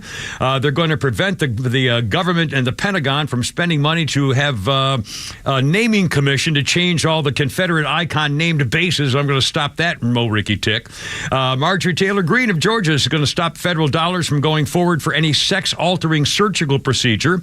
Representative Lauren Boebert of Colorado, that hot chick with a gun, is going to ban federal funding from going forward to VA programs called Managing Gender Diversity in the Department of Veterans Affairs. Managing Gender Diversity, gone. A Montana rep aimed at blocking funds in the VA spending bill from being used to promote adult cabaret performances or LGBTQ-themed events for the children. Drag shows. Another one they're going to block, establishing any kind of advisory panel on the subject of ESG, that energy and social geography crap. Another one, eliminating exceptions to abortion funding, restricting dollars granted from being used to roll out Biden's climate change as part of the Department of Defense. My God, man. They're also going to block, these idiots want to replace 22,000 vehicles with zero-emission vehicles, which, whether we're ready for it or not. The Veterans Administration, these freak. Hey, by the way, I wasn't even going to say anything about this. Who was the guy? Was it yesterday, Pete, who claimed that I was acting when I was going off about the VA and taking care of trannies? Who was that who called in and said I was acting? Caleb. No, not acting. It was a tweet saying you were acting, and I forget his name. Well, all right, for the record, whoever the tweet was, come on down and say that to my face. I'm now offering you a free. This bothered me all freaking night. When you said, I bothered last night about the guy under my charge at Camp Lejeune for infantry training died on a forced march because he wanted to be a Marine. And I told the story complaining about how the trannies don't want to get out of all the freaking exercises because, God forbid, they should imbalance some kind of chemical thing inside them and don't have to be deployed anywhere because it might affect their freaking feelings. And this guy in my platoon, because I got a stripe above everybody else, dropped dead. And I told the story. I hadn't thought about that in 50, 60 years or something. And some guy's got the balls to say I'm acting? Come on and say it to my face. I freaking dare you. I dare you. Anywhere you want to get in contact with me right now, tough guy. I'm sorry, I've had him. It's like the guy who tried to just slander and set me up on that freaking podcast a few years ago. The guy whose job I saved stabbed me in the back over claiming this business about being in Vietnam and stuff. Well, I'll show you a couple things. Come on, do it in person. I'm sick of this. God, it's been 55 or whatever freaking years. Give me a break. Jesus, and they wonder why people are upset about having PTSD and stuff. I'm getting a little bit right now, to be honest with you. If you were here right now, you'd know it. Yeah, 5:45. Honest to God, I'm sick. I mean, this is just it's nonsense. God almighty.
All right, look out. Here we go. Stand by. It's only me. It's only the Kimmer with Pete Davis and Flounder. And new Nick back there. Oh, yeah. What do we got here there, Flounder? Aerosmith. Aerosmith, of course. I knew that. I forgot there for a moment. The night of Kamauma. I can't. The words there. Well, I put it in the standard rejoins just because when we came back, we were back in the saddle. Back in the saddle again, which is like a famous Gene Autry song. Back in the saddle remember that. again. Yeah. That you remember. Back when where the cantaloupe roam, or so what the hell was that? Oh, my God. Back in the saddle again with Gene Autry. Oh, I worked for him at Cool Television in Phoenix, owned by Gene Autry, who also owned KOLD in Tucson, by the way. Anyway, speaking of music, on this day in 1970, the Carpenters started a 4-week run at number one with a Close to You song, the first of their number one song, top 40 hits. They had 17 top 40 hits. The song, I didn't know this, Close to You was written in 1963 by Hal David and Burt Bacharach, famous songwriting team, composers. The song was first offered to Herb Alpert, the Tijuana Brass famous Herb Alpert. Herb Alpert said, no, I don't want that song. I do not feel comfortable singing the song Close to You because I just don't want to say the line, so they sprinkled moon dust in your hair. And because he thought that was too mamby-pamby or something, he refused he turned down the song. He was a man. This weird historical religious note on this day, a couple of dates on this same day, 1394, King Charles of France kicked out all the Jews. Get out. No Jews allowed in France. 1394. Same day, 1587. Japanese strongman Hideyoshi banned all the Christians, kicked out all the Christians from Japan. They used to do things differently back then. Thank God that's not the same today. Oh, mercy. Oh, by the way. Getting feedback, by the way. Feedback, please. Feedback me. Okay. On the Bronny James thing. Yeah. And this person went back and is reading all the comments and says it's breaking down to two things on here. Yeah. Far more people feel emboldened to be more vocal about the safety or lack thereof of the COVID shots, especially from the younger demographics that have been generally pro-vaccine or afraid to speak out and ostracize themselves. That's one side. Yeah. The other side, the pro-vaccine are becoming increasingly hostile towards those who point out or even question the shots. Those who got the shots are feeling fear and anxiety about the uncertainty of their short and long-term health and are lashing out at the skeptics as a result. Well, it's a mess. For those two, both things are correct, by the way. I mean, think about it. Everything that you think is real to you. And if this is affecting you, and clearly it is to a lot of different people, and again, by the way, it amazes me that there has been absolutely no punishment or direct confirmation of communist China being responsible for the disastrous, murderous, kill people around the world campaign with the China kill virus. But they're not completely at fault here because it was our taxpayer money given to them by Fauci, the liar, that paid for it. And the WHO. Knew the whole time that what they were doing with it. Yeah, and doing that research where they were weaponizing, what is it called? Gain of function research, weaponizing, experimenting with how bad this virus can get. Can you imagine how wonderful this country would be, and in fact the world, if China, with our money, hadn't released that on the world, and Trump would have had 8 years to get things going? Well, again, just compare. I put the video on Facebook today and Rumble and YouTube today at the gas station, $4.60. To fill up like a gallon, $4.60 a gallon. And by the way, I just saw on there was a TV screen watching Fox News in the studio, and one of the headlines on the bottom was there is now a vaccine doctor who is very, very concerned that the 12 or 13 million people who went to see Barbenheimer, the movie, both Barbie and Oppenheimer movies this weekend, are now going to all have the virus. He says he's now afraid that all those 12 million, 13 million people are going to be now exposed to the virus, and we're going to have a whole new thing all over again. So here we go. You mean the one that has a 99% chance of surviving? That's right. That's the one. All right. That one. Yeah. Yeah, they turned the world upside down for that. Oh, mercy. Mercy. A couple of weird things. This is bizarre. A woman in India had a boyfriend, and she wanted to dump him to get a new boyfriend, so she convinced her new boyfriend, who happened to be a snake charmer, to bring his poisonous snake over to the house and have the snake bit her boyfriend twice in the foot. The boyfriend lost consciousness. They dragged him into the back of the car, left him to die. They found him the next day and said, well, gee, the wounds on his feet looked like asphyxia, some kind of regular lack of oxygen or something. And someone said, no, that's a snake wound. That's a bite, man. And then they found, they arrested both of them, for the snake charmer and his girlfriend, for murdering the guy by snake. Did you hear about the woman in Montana? A 46-year-old teacher from Kansas was in the Buttermilk Trail of West Yellowstone by herself, jogging in the morning, no bear spray, and a grizzly ate her. They found her dead body. And they're saying, you just can't just go walking through the freaking, Yellowstone Park. And my kids, in fact, my daughter Sarah and her family, they have been, I think, now to every national park, and there are like 40 of them. They finished their trip this past week when they were on vacation. She works in the school system in Denver, and they finished this vacation going to 3 more parks. I think they've now gone to every single national park. What a story with the kids. And they've got memories and pictures and videos of all those parts. I think he's gone to every one of them now, which is amazing to me. Oh, that can't be true. There's a bunch of them in Arkansas or someplace, various places. They probably haven't gone, but almost all the major ones. Anyway, why haven't they gone to the ones in Arkansas? Well, I think they're going to. It's it's a question of time. They have to after you go there and know the things. Anyway, but they'll do that. Let's see what else. Got 5:58 already. Oh, should we play? Let's do the.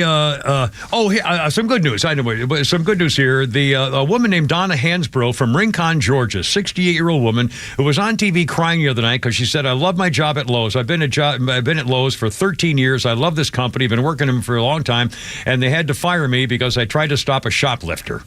They didn't have to. Well, she didn't have to. She wanted to. And, of course, that's against company policy. If you try to interrupt anything like that, they will fire you. So they fired her. And then the uproar was so strong that they said, okay, we became aware of the incident. A senior management became aware of the incident and spoke to Donna. And we are reinstating her job. Yes, we're very pleased that she accepted the offer to come back to work at Lowe's. Yeah. There's nothing more important than the safety of our customers and associates. Products can be replaced, but not our people, and we'll work to investigate and prosecute those responsible for this theft and violent attack. She got beat in the face 3 times in the face, got beat the crap out of her, trying to do the right thing, and they fired her for it. And guess what those upper management at Lowe's found out? What did they find out? You can't do that in a small town. No, sir, you cannot. Well, anyway, God bless America. Hoorah, Semper Fi, I gotta go, you're killing me. And for the record, I'm going to be taking hopefully a new Waze, and every time it tells me to do something, I'm taking a picture of it on my phone to save it. If I get to take a new way home and avoid the mess on 285 East. Just a word to the wise. God bless America. Guru, I got to go. You're killing me. Thank you. See you. Look out. Here we go. Stand by.